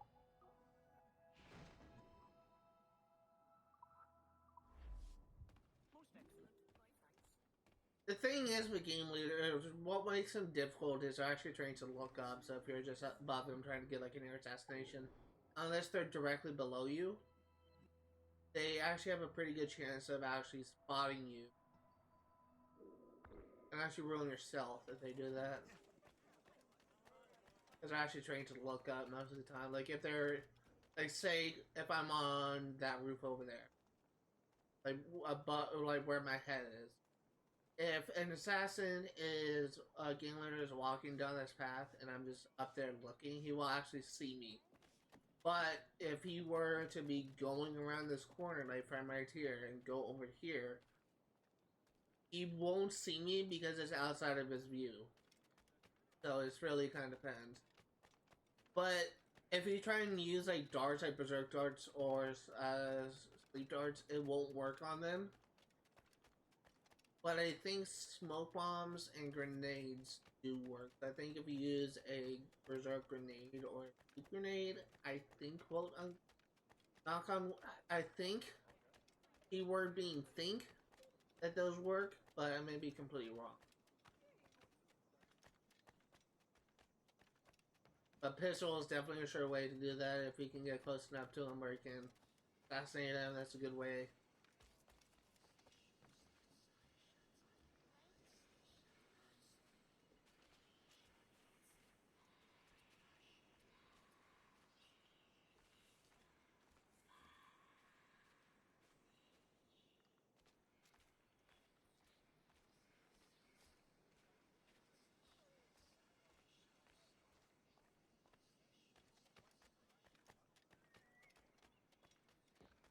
Oh, we're here.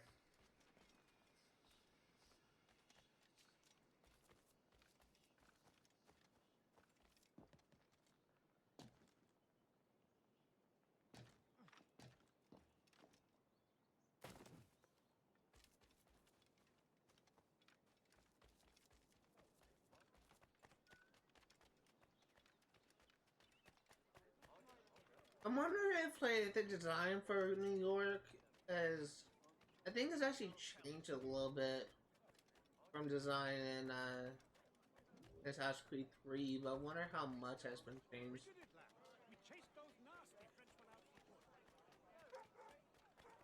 Also, vague memories of infiltrating this fort with Haytham Kenway, but I can't remember if that was from Assassin's Creed 3 or if that was from this game.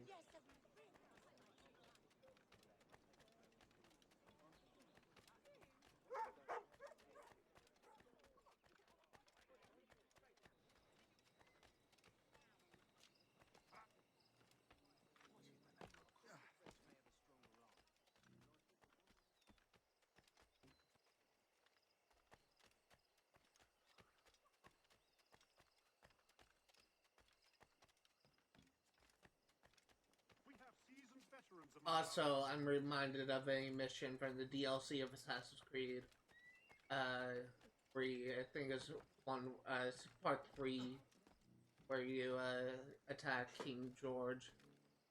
I remember that mission as well, because this tower just kind of reminded me of the thing you destroyed in that game.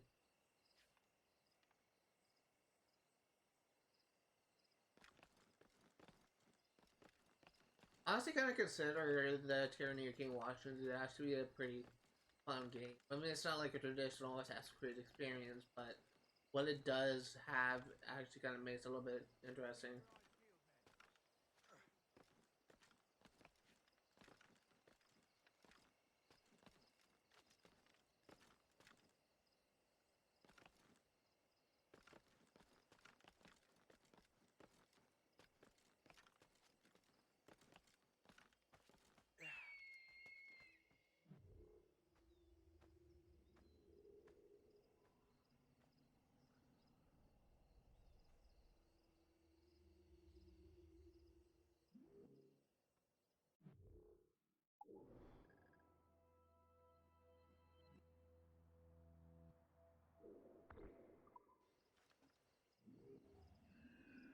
Didn't really clear up as much fog war as I initially thought it would. How long do you reckon the English and French have been fighting?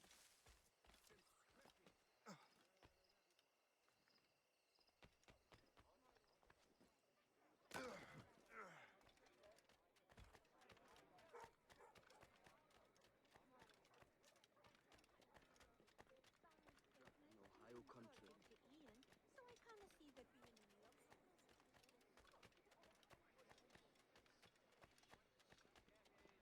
It is nice to be back in New York exploring this area. This is probably one of the more neglected areas.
Okay.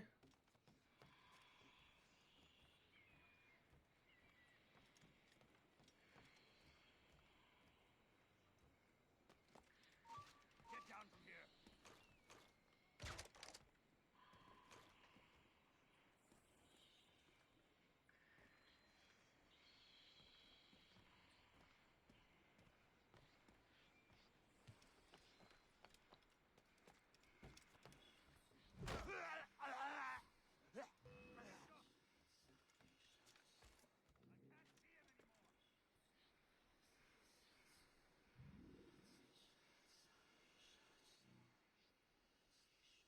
He has not discovered me.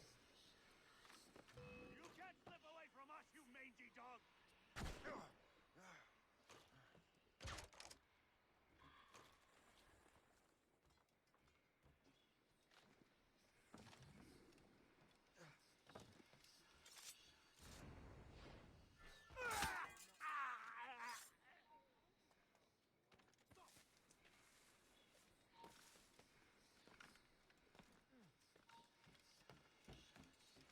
Okay.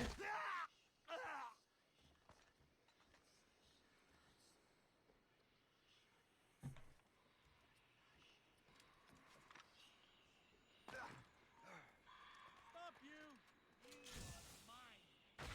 Resistance is not in your best interest.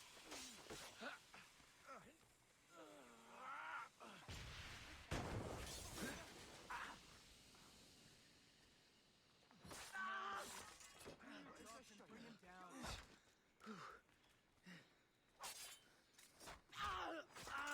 Have a grenade.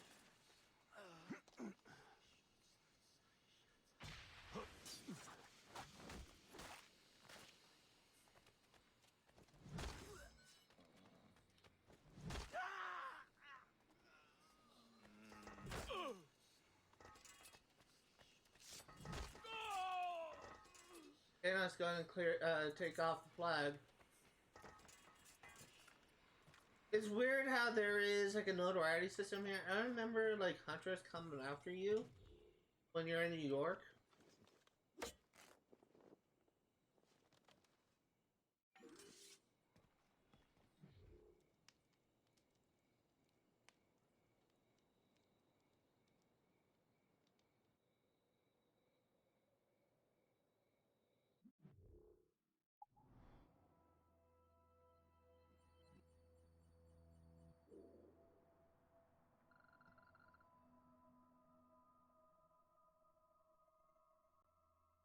You have a lot of work to do here. You don't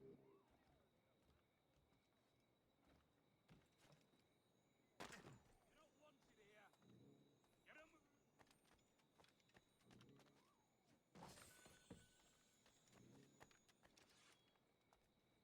him. Oh, I just realized I also don't have the achievement for liberating all gang headquarters. That's something else we could get. You must be completely larry. Hold there.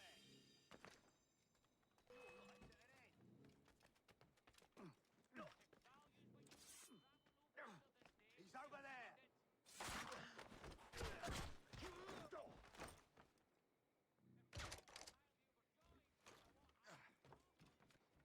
You had your chance to live, and you did not take it. Really, this is on you.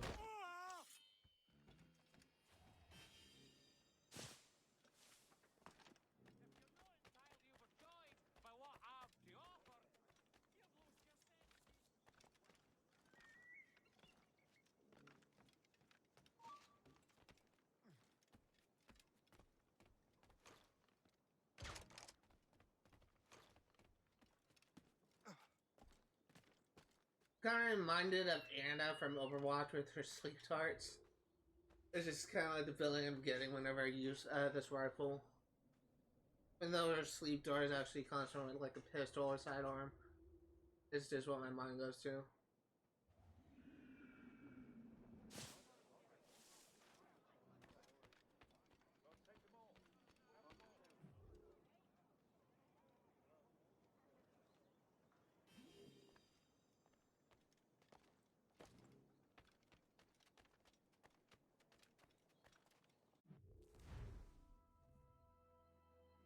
Oh, we actually had a lot more metal than I thought we did.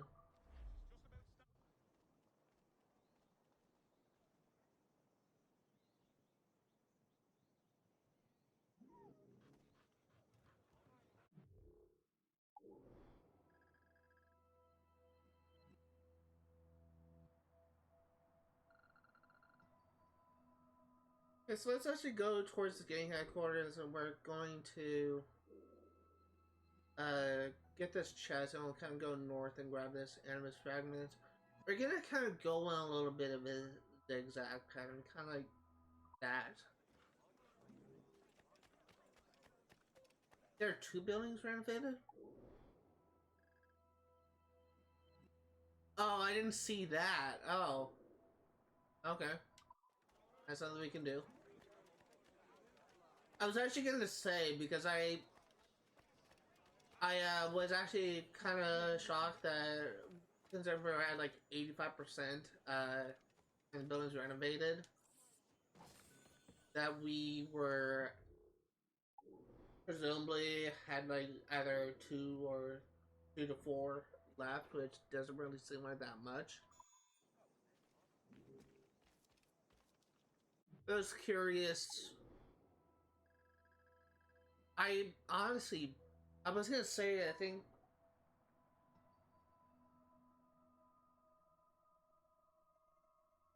my phone just alerted. That's just one of my apps. I'm actually gonna look this up before I like give it out in false information. AC Rogue, how many buildings renovation?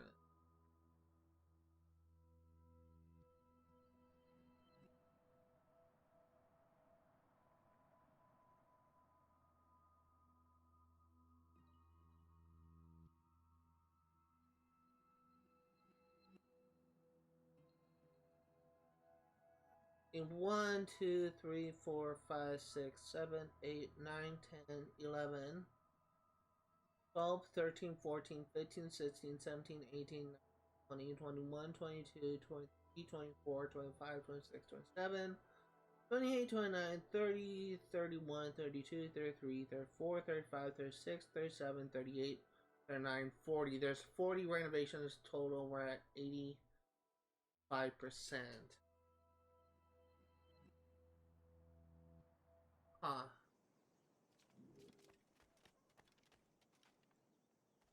I was actually thinking that there may be like to I guess that's wrong now.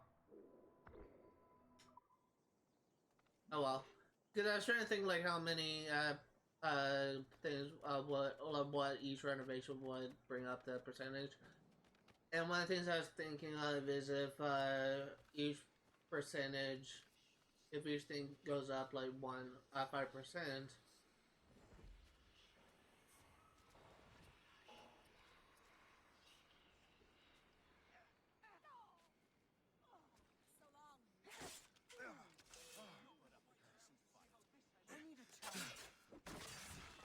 One of the things I was thinking, I didn't even see where that person came from.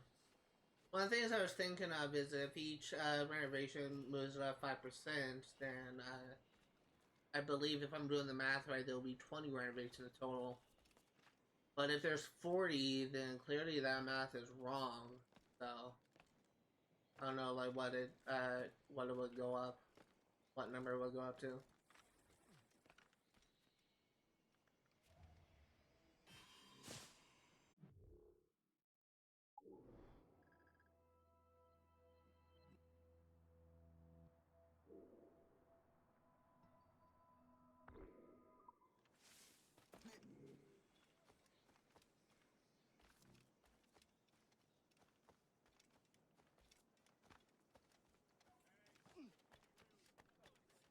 There's actually a really easy way to like find out those assassination things, those counter assassinations, and I'm probably gonna have to use one of those methods soon, by the end of the stream. I'm hoping I'll be able to get it just by playing.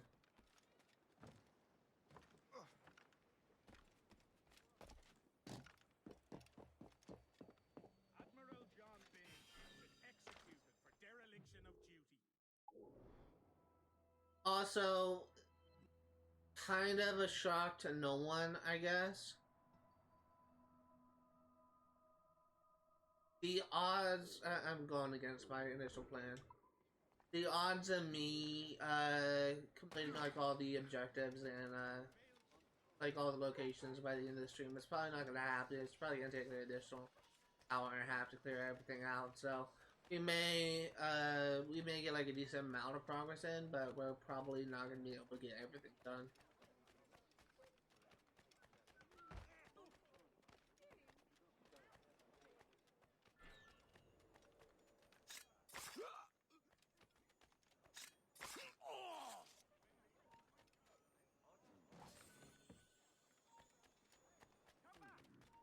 Stop you!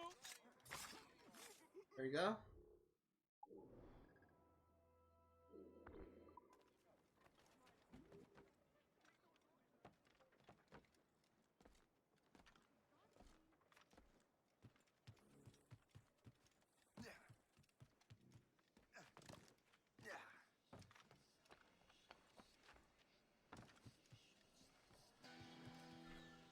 That was easy.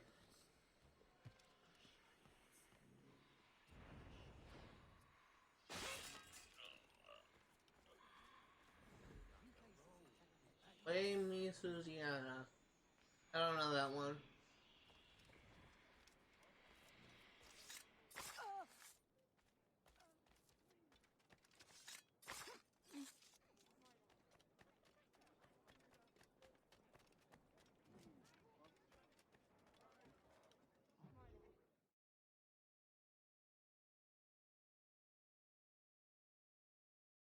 Regarde-moi ce crapaud apprêté.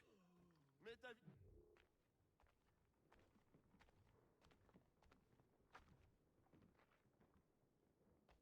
Hey!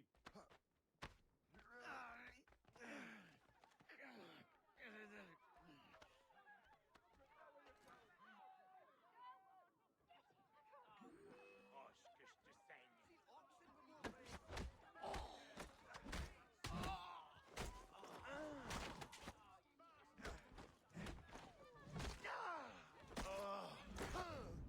There we go.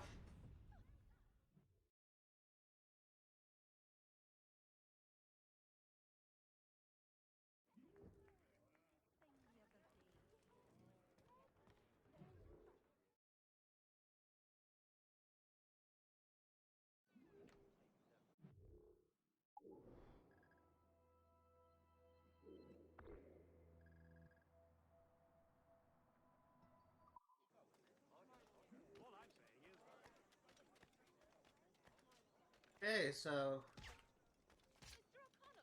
let's see what else we can do.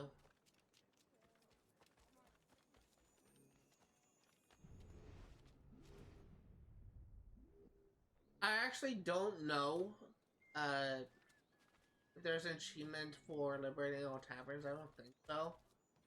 But if there is, we probably would be getting it pretty soon.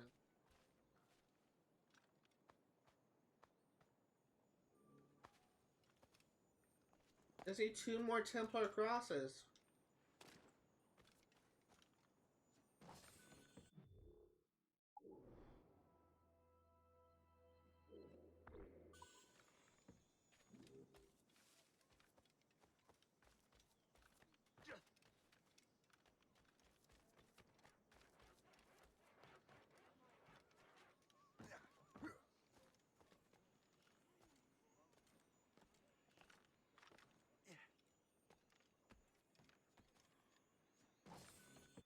Let's actually go ahead and do this Assassin Interception first.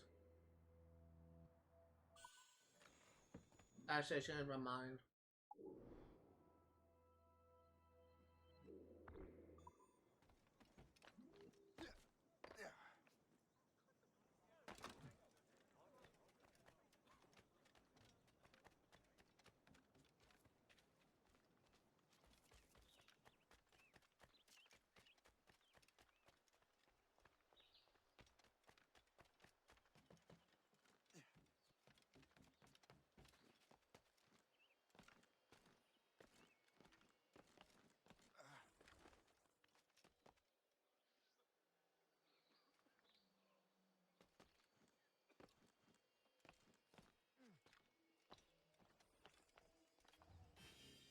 There we go.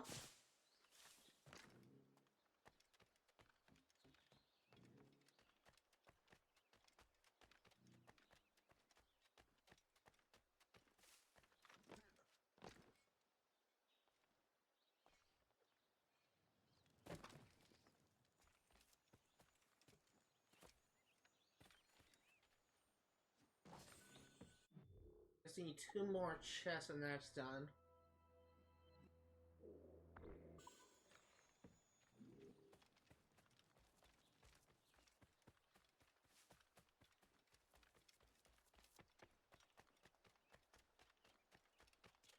I'm pretty sure this is actually the location where I destroyed the tower in the DLC for Assassin's Creed 3. And this may also be the location where you infiltrate the fort as Connor to help when you're working with Haytham Kenway to find information on a Templar trader, if memory serves. It may also be the... I'm thinking this may also be the fort where you kill Haytham Kenway.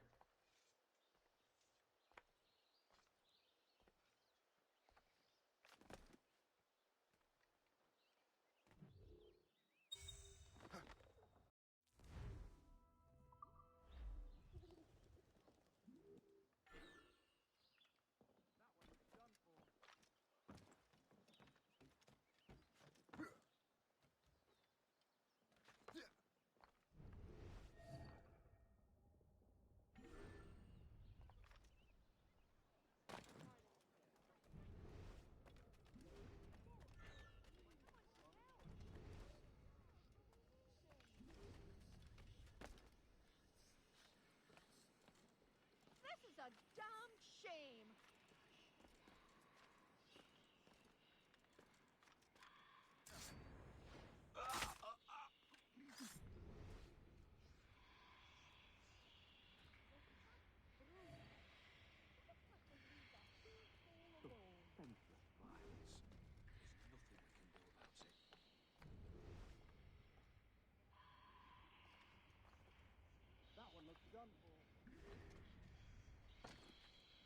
I've seen braver, I have.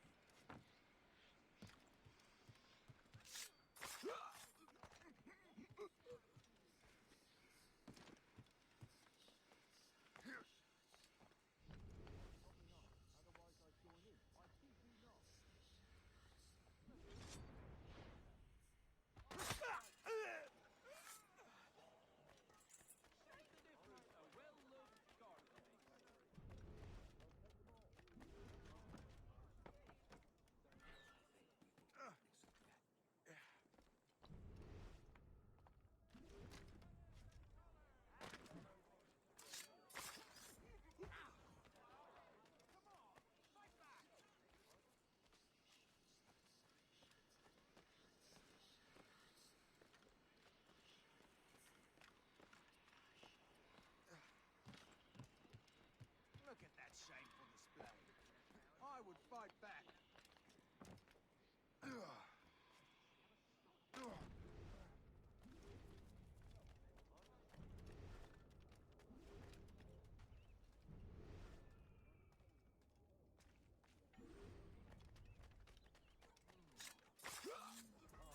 That was close. I almost fell that because I didn't see him.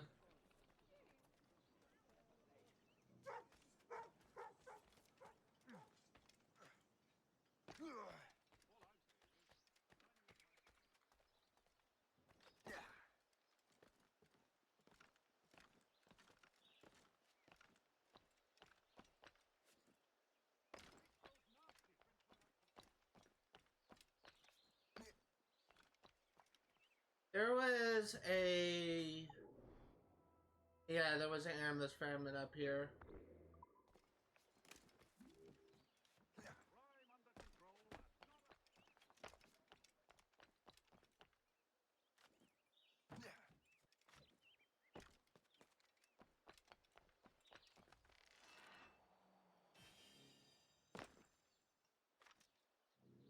Okay.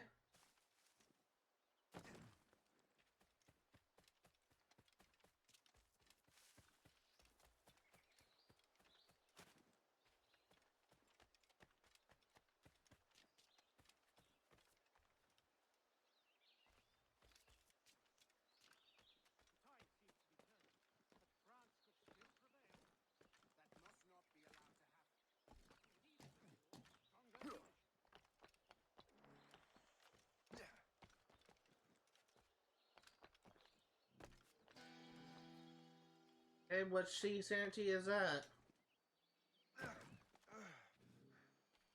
Whiskey Johnny.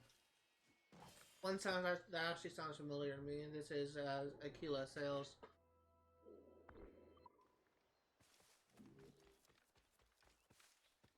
We did it, lads.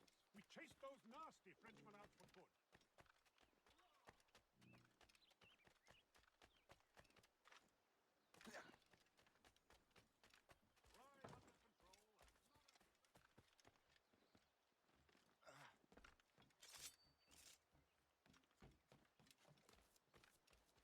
We did it, lads. We chased those nasty Frenchmen out for good. This is in River Valley, so we actually had something to go back for.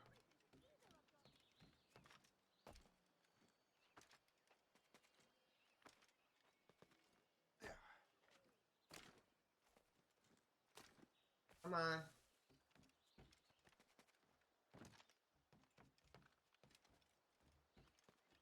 Bloody run.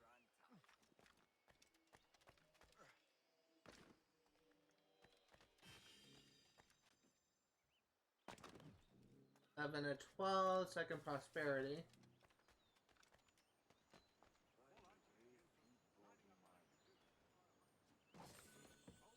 9 of 9 chess.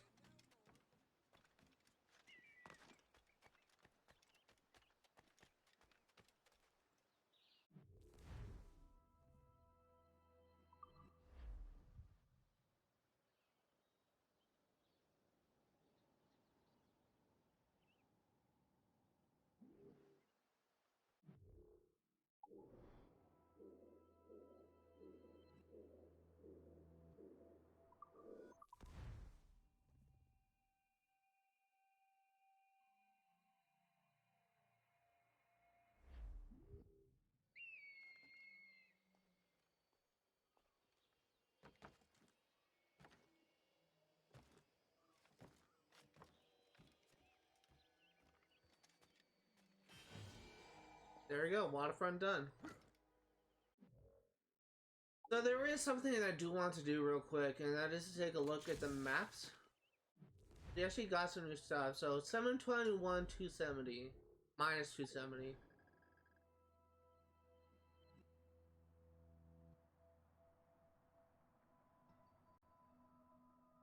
Looks like it is over here, so we're not going to worry about that.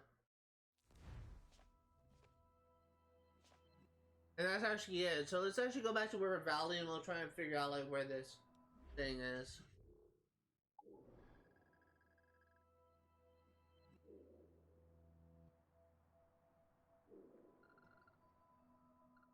We're actually getting that fast travel to good old Albany.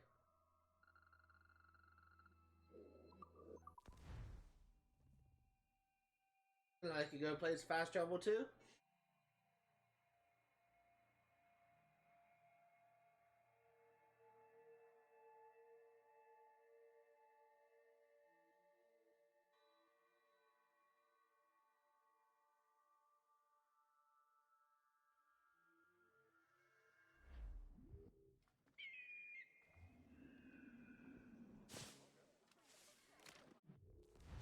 See, 52 negative 724.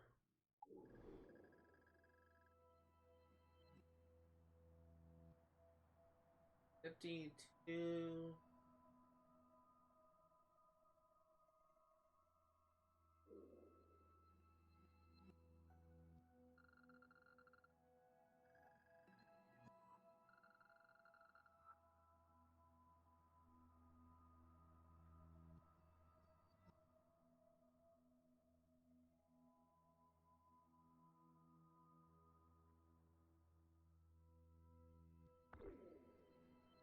Okay.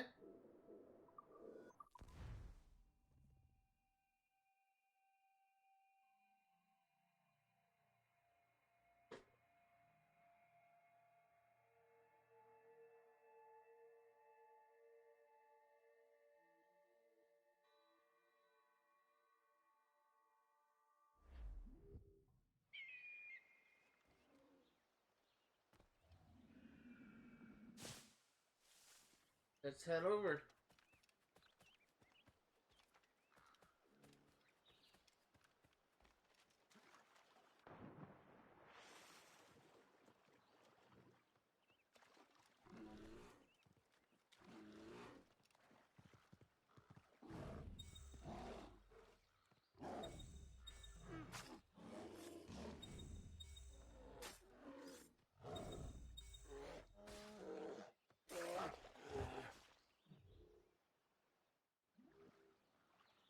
There's some funny videos I found of hikers encountering bears.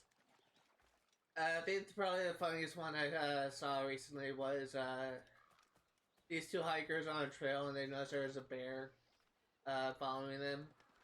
So this guy has a bright idea to just yell, "Get up that hill! Get up that hill!" And the bear just obeys. Oh god, I just saw like that clip of that and I just thought that was hilarious. And the thing is that the bear was just still like in the area, still watching them. And most bears are curious by nature. They, with an exception to like grizzly bears, like black bears and brown bears are kind of more curious by nature. So they typically wouldn't really attack humans unless you piss them off or unless you get near their cubs. I wouldn't be surprised if there's some people out there that were just trying to like record some funny videos for TikTok and they try and get near like a mama bear and her cubs. But yeah, probably won't end well for you. I've seen some stupid TikToks where it just kind of makes me feel like that only most of the people that are TikTok influencers are fucking stupid because some of the stuff out there is just so questionable. It just doesn't make any sense to me, like how people thought that would be a good idea. And I think I talked about this before, but I encountered like a couple people back when Vine was still popular. I encountered people that used to always say, "Oh, do it for the Vine, do it for the Vine." I met someone in college that said that shit, and it is just so cringy to me. And it's just, is just a wide variety of people on TikTok that just do so much questionable things. But there's also some generally like funny things on TikTok as well, but I just kind of like the best of both. Welcome. Do come in.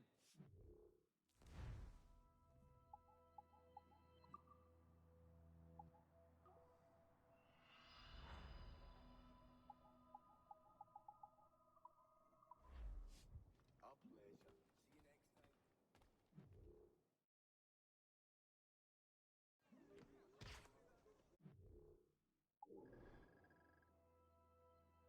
If I were to give like another example, that's what I mean by something that's like questionable that kind of happened. It's East Village. There was this video. I don't know if like anyone has ever like seen these type of things, but there's like a trend on TikTok called "roll for sandwich." It's something I recently found out about, but people like roll a dice and the dice decides what ingredients to put in the sandwich. And it's just so, they make like the most disgusting sandwiches and then they eat it. There's so many questionable things on TikTok. It's just, I don't really like go there often. Usually I just find the videos they post on there like on YouTube. God damn it, hold on.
Okay.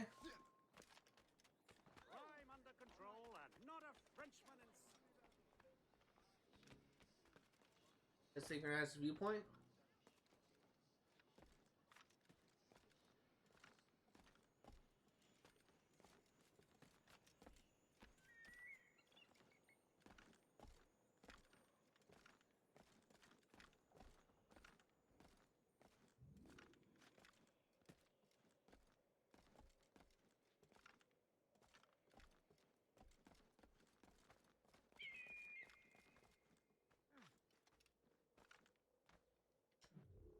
And synchronized.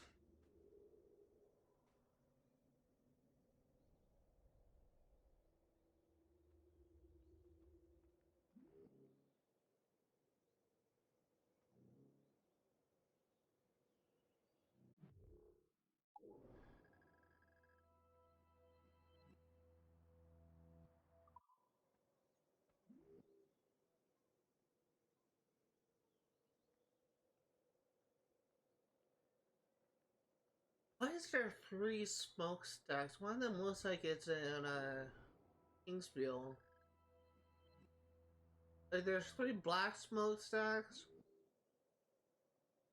which I assume was like gang headquarters that were under control, and then there's white ones. You can see a third one way off in the distance there.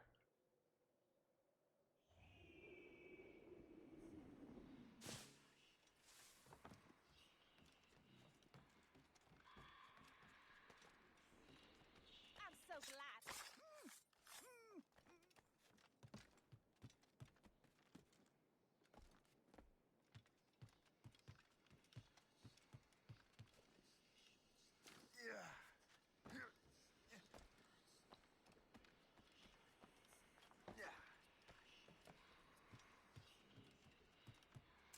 So long. Had your chance to live, didn't take it.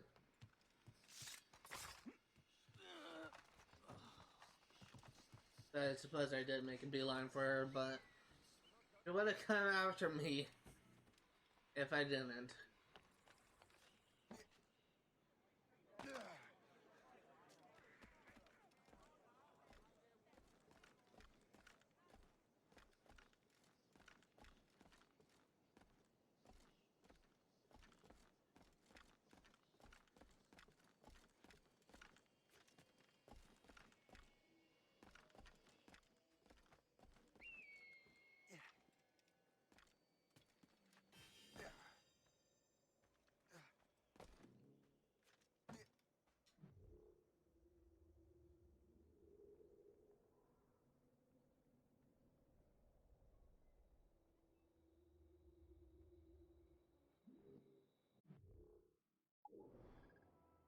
Gang headquarters time.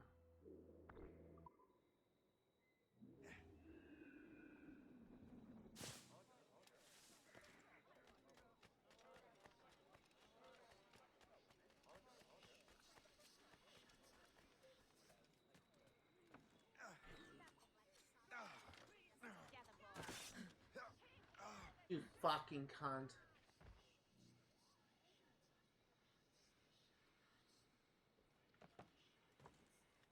I did not know that was a thing.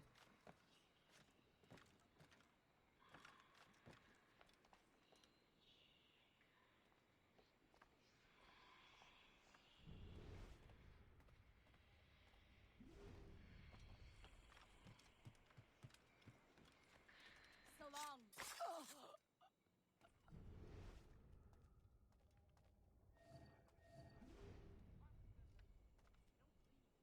That's probably like a wrong thing to say because that's the C word, if you'll call it that. It was generally like pretty bad form and kind of like a derogatory thing, but I really do apologize if I offended anyone, but We have seasoned veterans among our ranks Your here, lecture and yet we're to be subordinate to some junior officer fresh off the boat?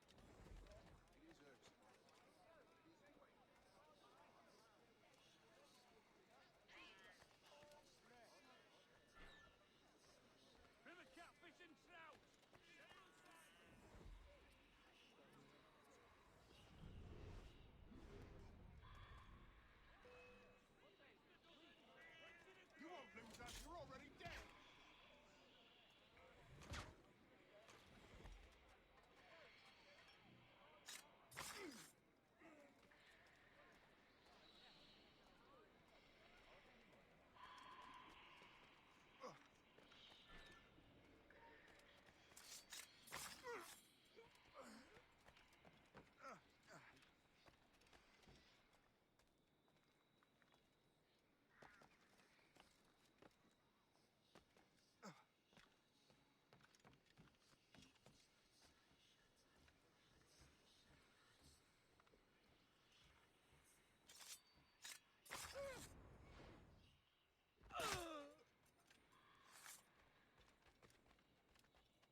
Did not mean to do that.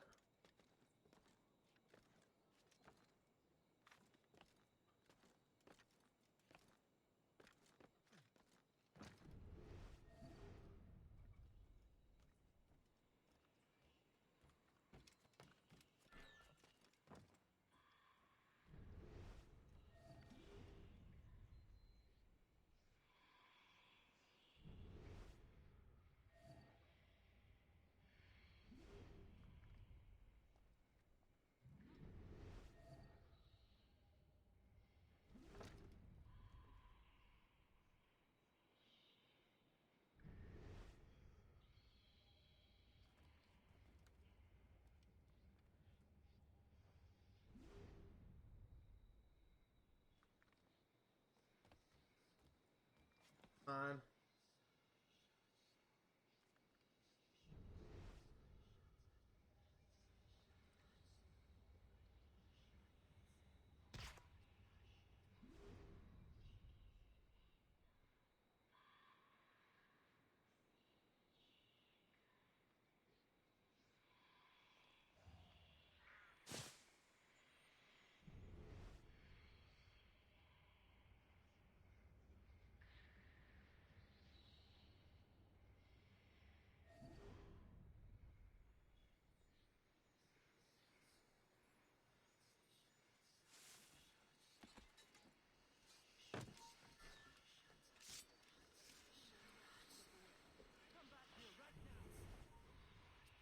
You there! Stop now! Over there! Get him!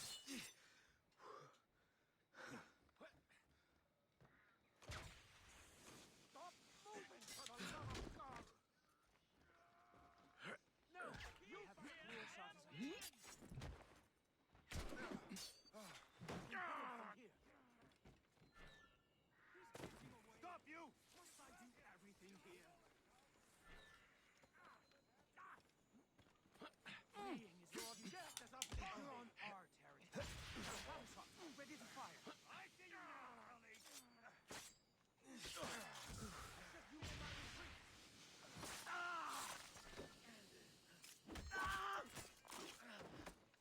Where's he gone now? Here he is! Where's that hooligan?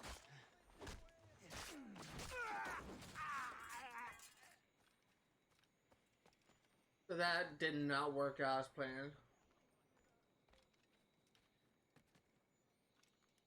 Now he knows I'm coming for him.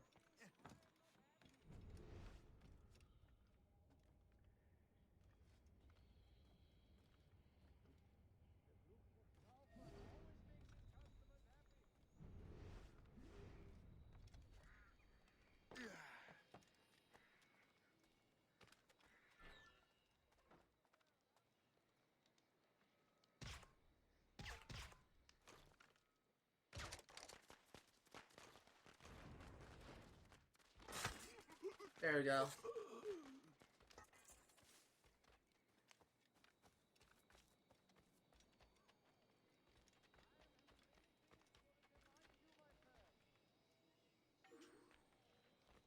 Looks like they killed off some of the hostages that they had, but looks like we were able to save one. I don't know if that means that we could have technically failed this mission, but we got done.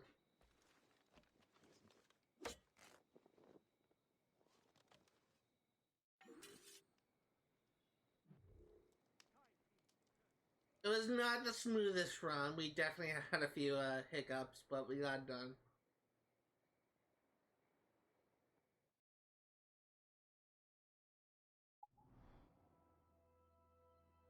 Oh, there's 3 here. Huh. There's 4. Wait. No, there's 3. Look at all the shit we have. Wow.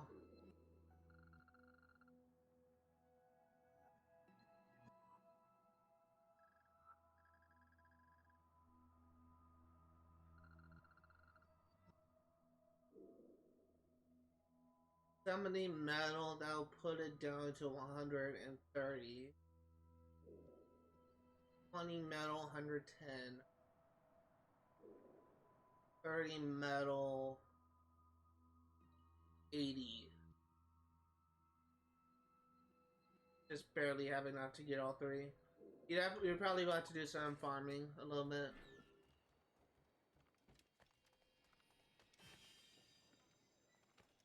All I'm saying is that lining up like we do to fire muskets. Now that the undesirable element is out, it's possible.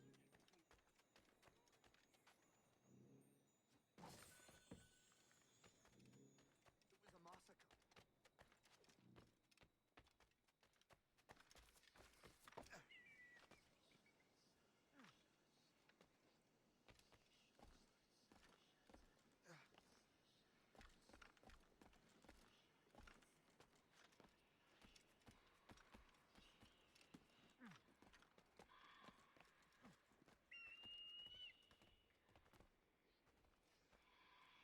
And synchronize.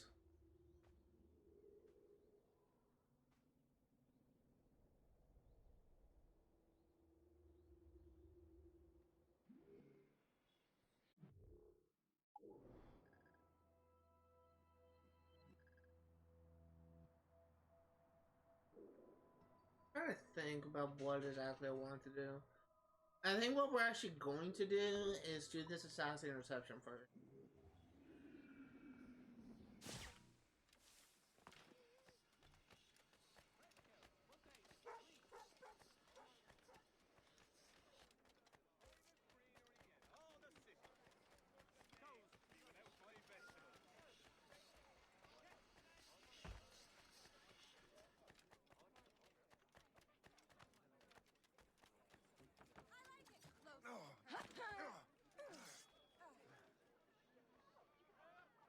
Starting all kinds of trouble, are you? Grenade coming!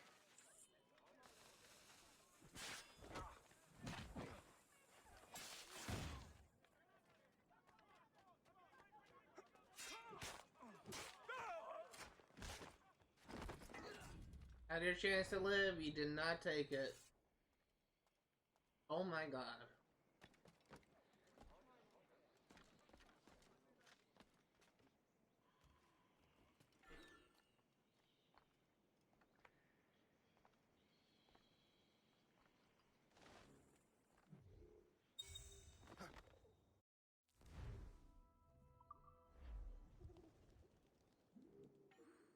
I pity the victim. I'm not sure what that man wants.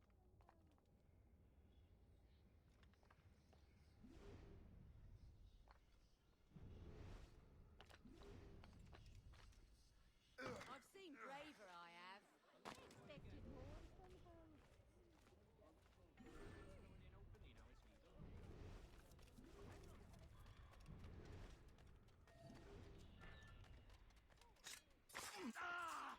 There's one.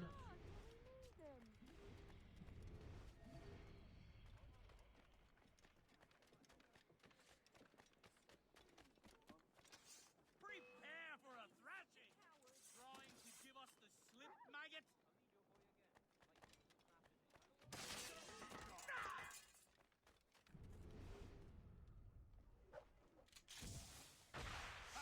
You won't take us that way! Don't lose him again!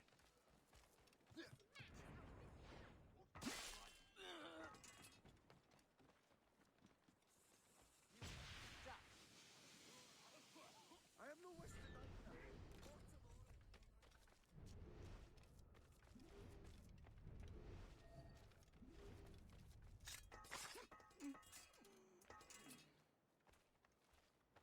There we go. After him, hurry!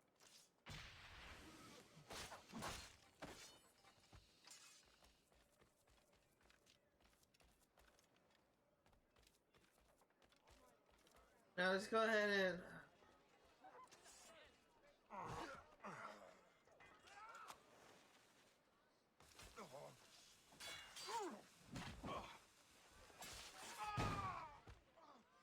Surround the bastard! You won't lose us, you're already dead!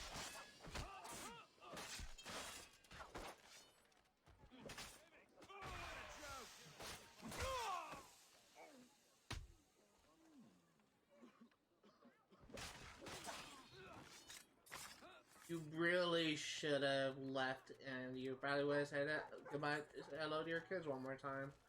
Before you probably crossed my path again and you had to die.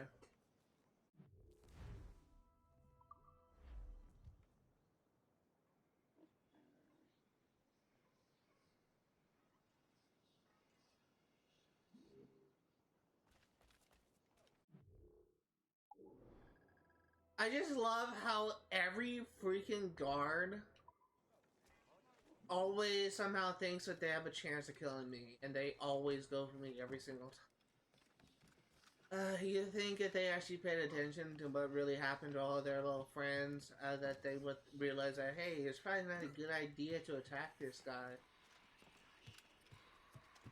I mean, I would let them live, but they just aggroed me first, so they all had to die.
Stop.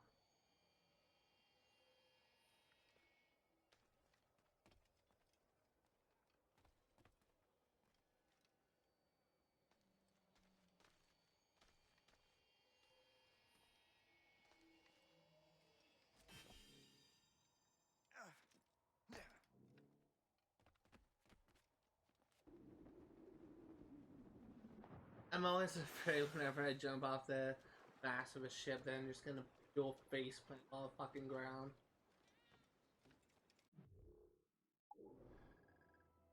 Oh god, that will literally just reduce shade to like a blood splatter. Well, probably not literally, but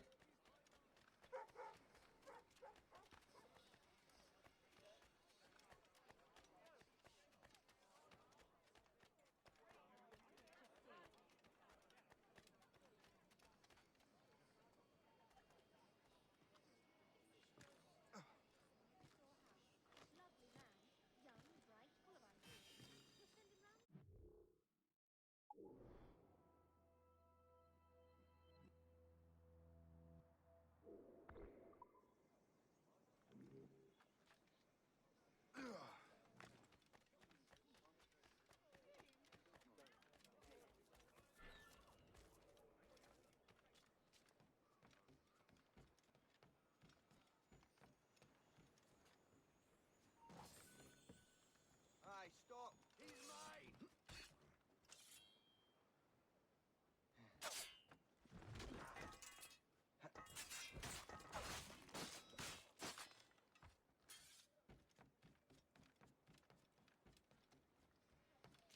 okay.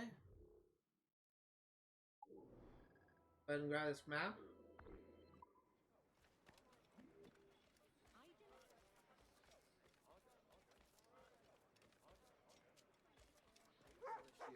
Hopefully.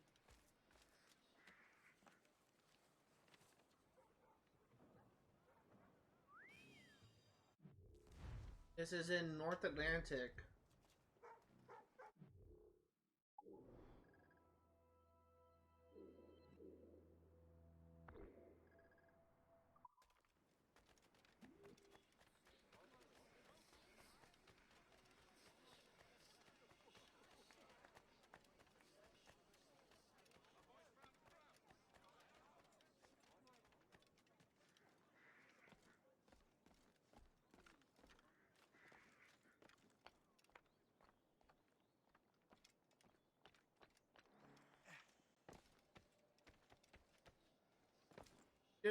Shake! Shake!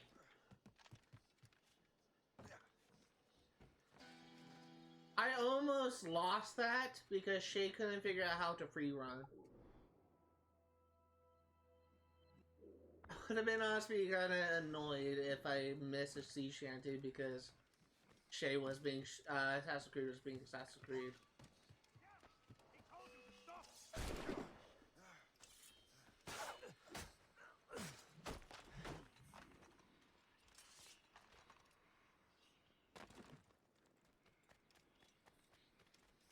I got you.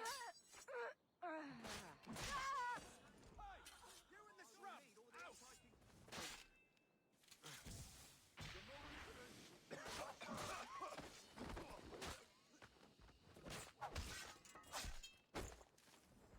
Aren't the Spanish that the assassins are allied with and the British are like opposing factions? This may be a dumb question, but what I mean is, in the game's lore, aren't they like hostile towards one another? I don't understand like why they would like make a big stink out of one person killing random person like donning Spanish colors. Do I think that'll be kind of helping them out?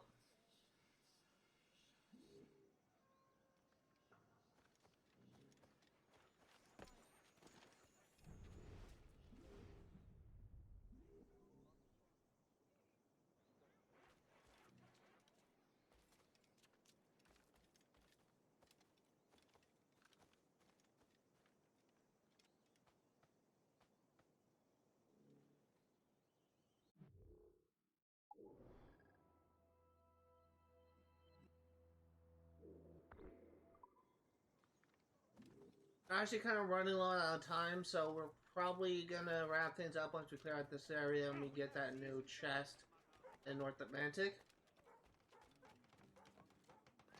I will say we definitely will not have time to clear out everything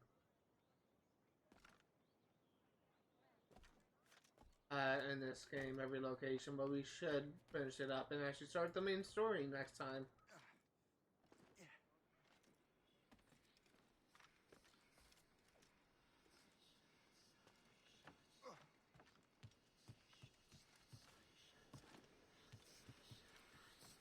I'm so glad.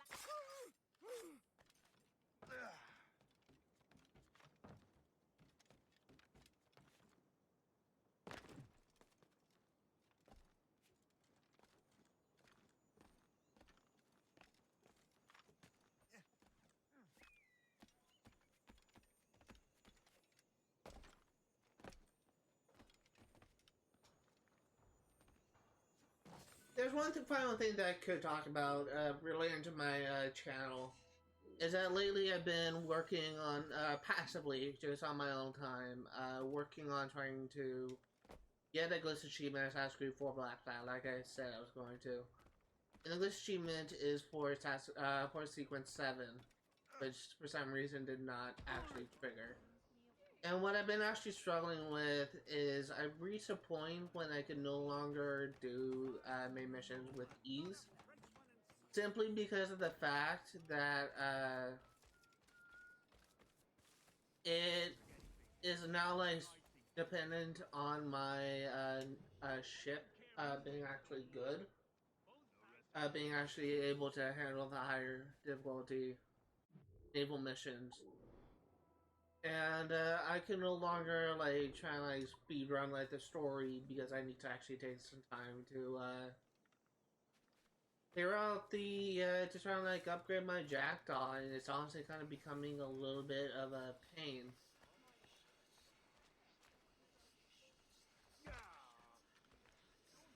And it's just something that I've been kind of struggling with because I honestly don't know like how I could actually do things effectively without like spending like hours farming ships. So I honestly don't know what I can do.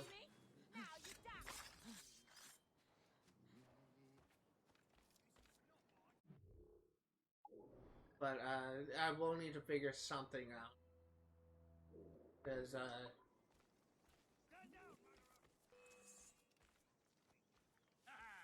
Now you die.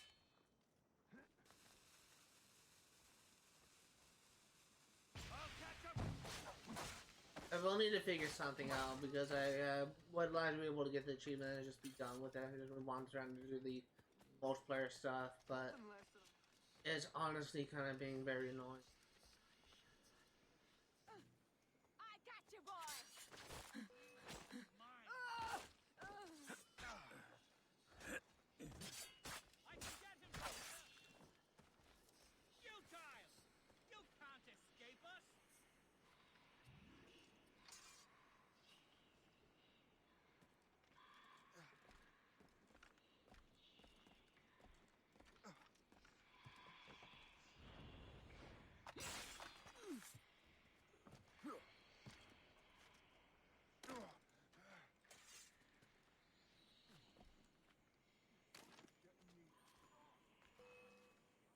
Oh my god, just leave me alone.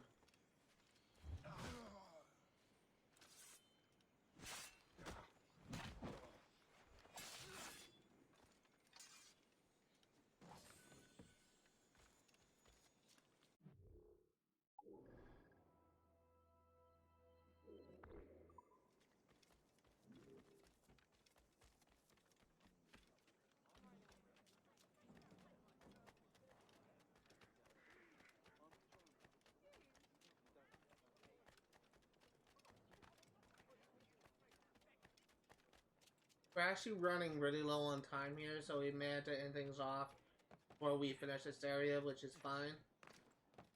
I just want to try and get as much done as possible. And honestly, it makes things difficult when I keep on getting aggroed when I don't want to.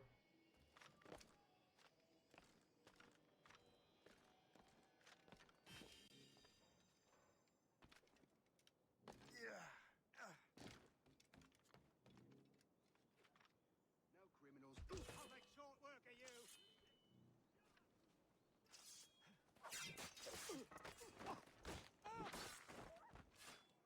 Got him sighted.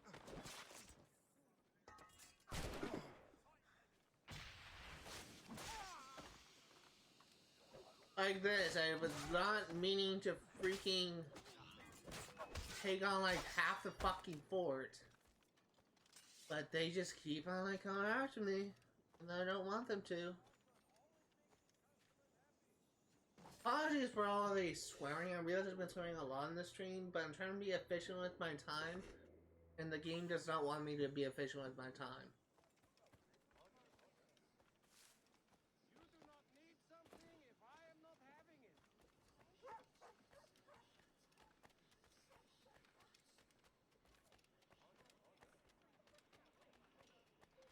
Crime under control and not a Frenchman.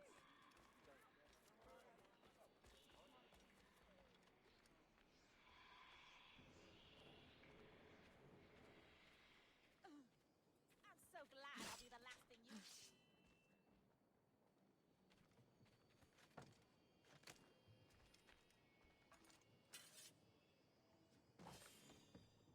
Are you coming after me again? Seriously? Now you see me? You Die, please. Go die in a hole.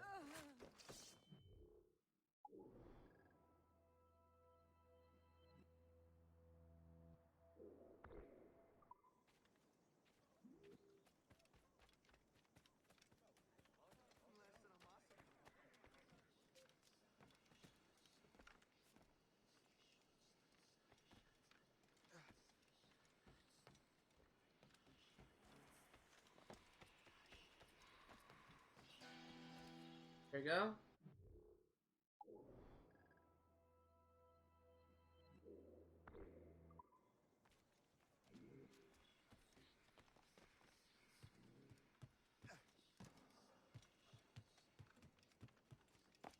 Brandy Dandy, oh, that's another good song.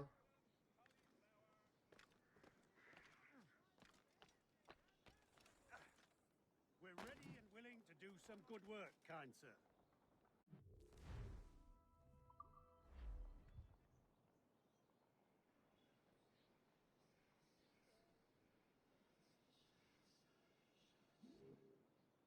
Because I think that's actually going to do it for the collectibles. Let's actually go ahead and get that chest we're missing here. They actually did quite a bit.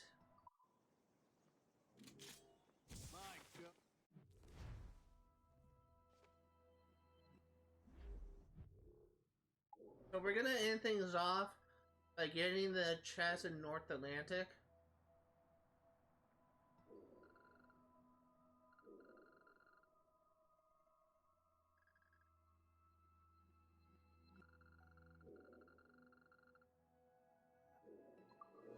Get a fast shovel here. Stretching.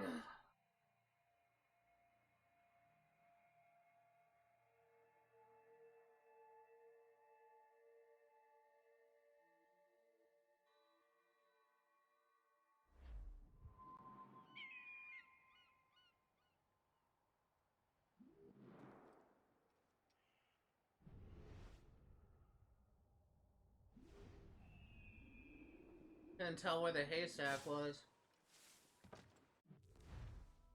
487. I think that's a negative 305.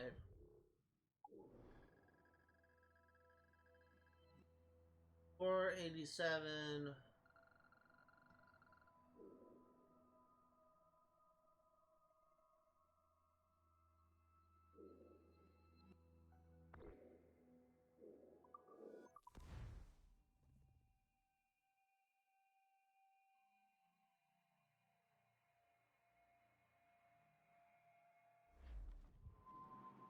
Guest, do you know why the Grand Master is so interested in Captain Cook?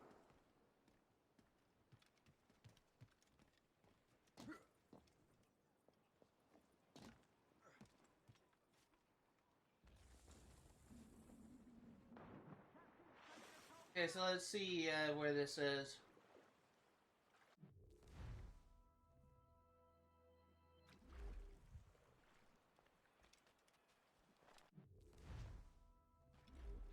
I guess over here.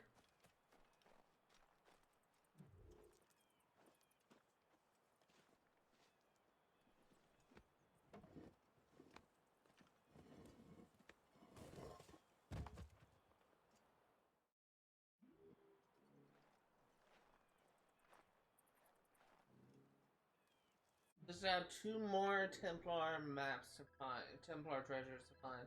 Let's fast travel back to New York and we will kind of live and quit from there. So I guess while we're fast traveling, I could just go over my, do my usual end of stream, outro thing. If you are remotely interested in what you see today, all the games I cover on my channel will be for 100% completion. I will be streaming Assassin's Creed Rogue yet again next Saturday, 1 p.m. to 4 Pacific Standard Time. I will be streaming Stardew Valley for 100% completion on Sundays, 1 p.m. to 4 Pacific Standard Time. And I will be streaming Sims 3 Pets for 100% completion on Fridays, 1 p.m. to 4 Pacific Standard Time. If you are interested in games you play for 100% completion, know that not only go for 100% in-game statistics, but 100% in achievement as well. That's gonna do it for today. Thank you guys for watching, and I will see you all next time. But first, because I just was reminded of this, for those curious, we are now over 70%. We were at 60 something percent, 68, 69. Now we're at 72. So that's gonna do it for today, and I'll see y'all next time.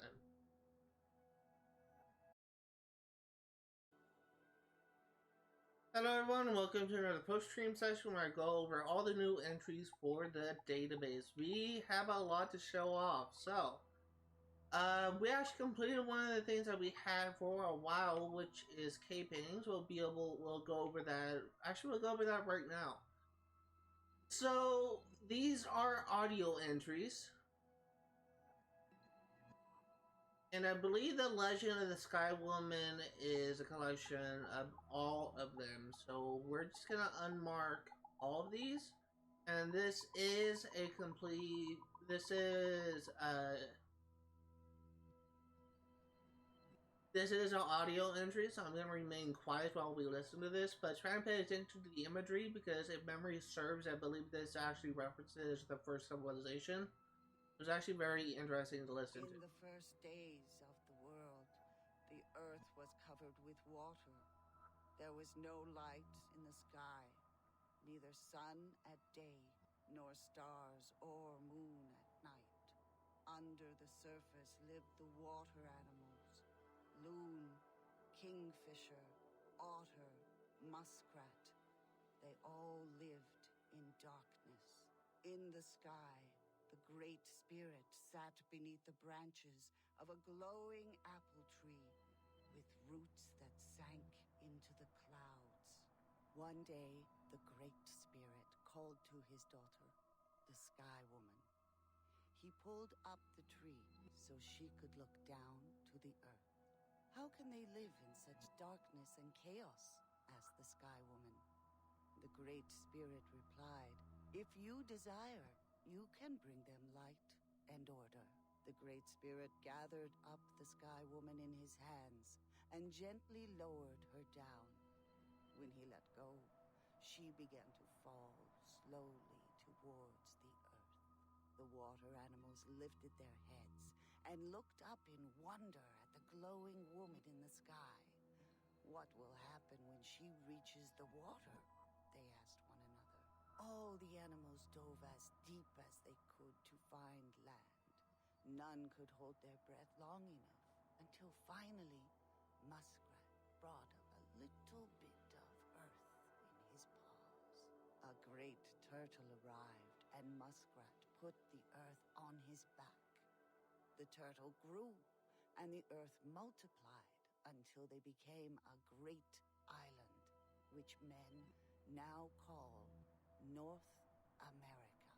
From beneath the water, the swans flew up to meet the Sky Woman.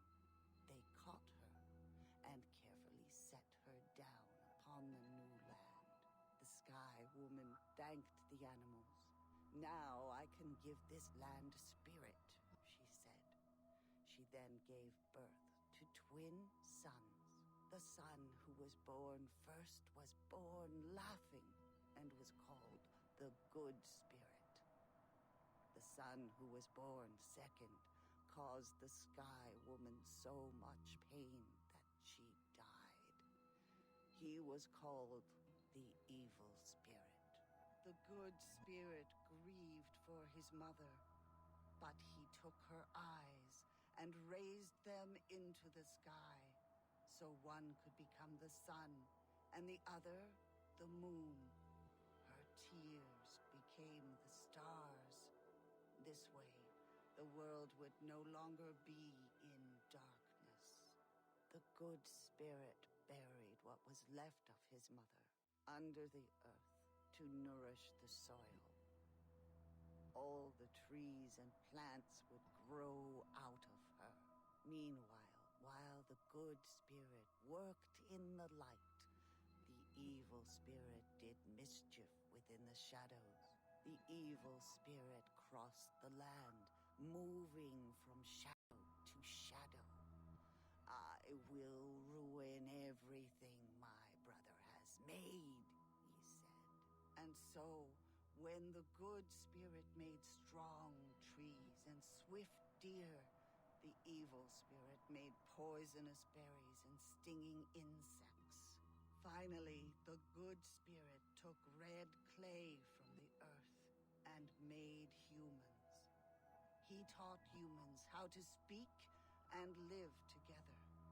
The jealous Evil Spirit made himself servants out of sea foam.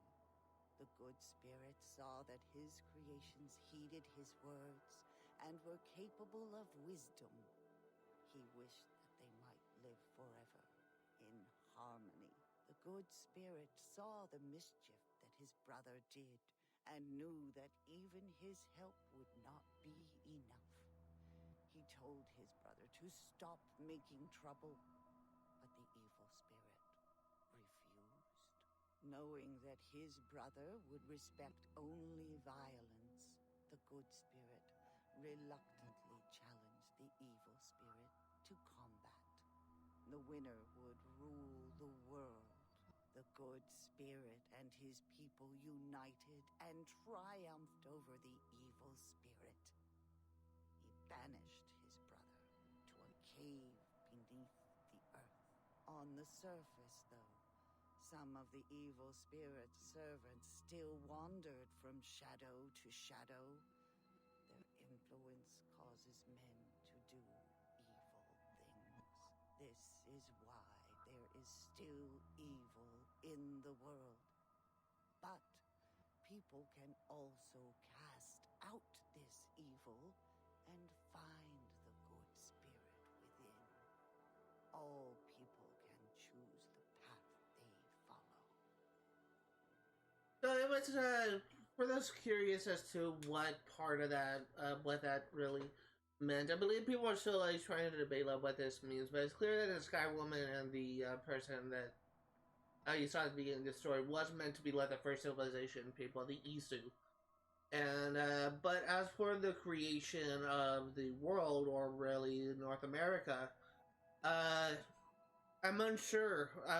I'm, due to my current knowledge of Assassin's Creed lore, due to my limited knowledge, as I've only played the games, I've not read the novels or the comics, I'm actually unsure as to what the creation story of the Isu is. And I'm also unsure as to what the, if those creatures that created land actually have some sort of significance with the lore behind the Isu in the first civilization. I am also unsure as to what the role of the good spirit and the bad spirit is. Initially, when I was listening to that, I was thinking the bad spirit is meant to represent humanity, while the good spirit is meant to represent the Isu. And, but it is also clear that from the good spirit's creation that the beings he created was humanity. And the beings that the bad spirit created was maybe like the animals or creatures that would harm humanity. I feel like there's a lot of interpretations to take with this, and I feel like there is no right answer. There's probably videos out there on YouTube that have like a really decent interpretation of this, and again, I think it's all up to your own interpretation. Whatever makes sense to you when you're listening to it, it's just as valid as whatever makes sense to me or like any other person. The story of this is kind of vague, and you can draw parallels to like events or figures in the lore of Assassin's Creed, but I feel like there's a lot of stuff that we don't know as to what these things are referring to. So I feel like the only people that would know for sure what it's about is the people that actually drafted the story. So, and we likely won't be able to hear anything from them as to what they mean. Now let's actually go ahead and go into war letters. We have a thief in the night, actually.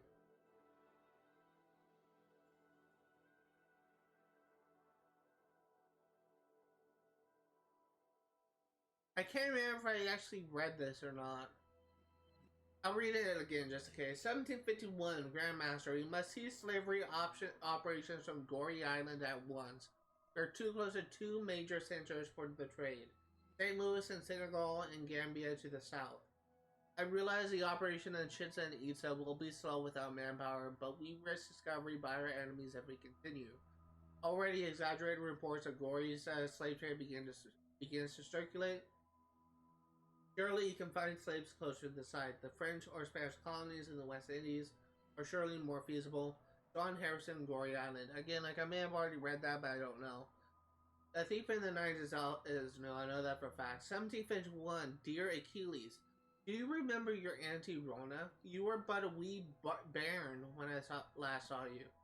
We would not even let you carry a real blade, but from all accounts you are making us proud up here in the north. The reason I'm writing to you after all this time is that I have gone and made a bit of a mess. You would think, being a master assassin in charge of Havana, that would have neither the time nor the energy to carry on these dalliances with the stunning array of beautiful menfolk that wander through Havana. And yet I feel that I must take every opportunity to enjoy myself, because Lord knows I am not getting any younger. At the very least, you might think that I know better than to get caught in bed with the Templar again. I'm not making you uncomfortable with all this randy blather, am I? You always were such a serious child. Anyway, the scoundrel's name is Raphael Joaquin de Ferrer. It's actually someone that I believe we kill in the Assassin's Creed Liberation. He has fled Havana with some of the items bequeathed to me by Altabai, ancient maps of the Yucatan Peninsula, and some of my correspondence with other assassins in the West Indies. Things here are tenser than the knots in the Deferrer's muscular back. The Spanish, French, and British are all itching to control my lovely city. My lovely assassins desperately want to chase after Deferrer and murder him, but I need everyone to stay in Havana and keep the people safe from another boring conflict between empires. I am as busy as I have ever been, but it all feels so terribly bland. What happened to the grand adventures I saw us racing against Templars for a powerful artifact that time forgot? Now it is just a territorial squabble between faraway regions. Maybe that is another reason why I let myself get fooled by this NE devil. He made me feel young again. Being of a Spanish persuasion, if the Ferrer is not in Mexico, he will likely be in a colony close by either Florida or perhaps even Francis, Louisiana. If you find him, be a good boy and give him a stab in the neck for your old auntie. Rona Dismore, Havana. So, the Deferrer is actually someone you kill as Aveline de Grand Prix in Assassin's Creed Liberation. I don't actually remember that mission too well, but I do know that he was a target to kill, and it's kind of confirmed when you reference Louisiana. The Fiend Nadir Shah, 1747, Achilles. Nadir Shah is dead by my own hand, though the Fiend managed to kill 2 of my brothers. However, through devious trickery, the Koh-i-Noor diamond has fallen into the possession of Ahmed Shah, an Afghan chief. I must pursue him immediately if we hope to claim the piece of Eden for ourselves. Although my heart is glad to know I have allies across the world, I regret that I cannot take the time to know you and your cause better. Be well, Salabe Kutan. The Scientist, 1746. Dear Senor Alua, I understand that you are a man of science who became a prisoner of His Majesty while returning to Spain from Ecuador. What an unfortunate coincidence that we were captured on your long journey. Allow me to apologize on behalf of my country for holding you prisoner. While I am a simple man of real estate and finance, I do so appreciate the bold leaps men like you make on behalf of civilized men everywhere. I represent an order that is keenly interested in scientific advancement. It is present in every nation of the world, and I suspect that you may already have met its members, though they never revealed their allegiance. I would like to use my influence to introduce you to the Royal Academy in London. There are certain antiquities scattered throughout the globe that I wish to locate and acquire. I believe you will be able to help me. Yours in friendship, Reginald Birch, London. So we do have some new memories for the Animus Fragment messages, but we're not going to worry about that just yet until we get all of them. We do have some new synergies. I'm just going to display them over on the map. Once again, I will not be able to play them in this video because of copyright. If you want to listen to any of these songs, feel free to pause them and look them up on YouTube. All of these songs are really worth a listen. They're actually very good songs, very interesting. And there's probably a video out there that plays all of them. So feel free to pause it and look up any of these new entries on YouTube and you won't be disappointed. Beyond the people, I do not think that we have anything new. Don't. We go over to ships. Nothing new. Go over to locations.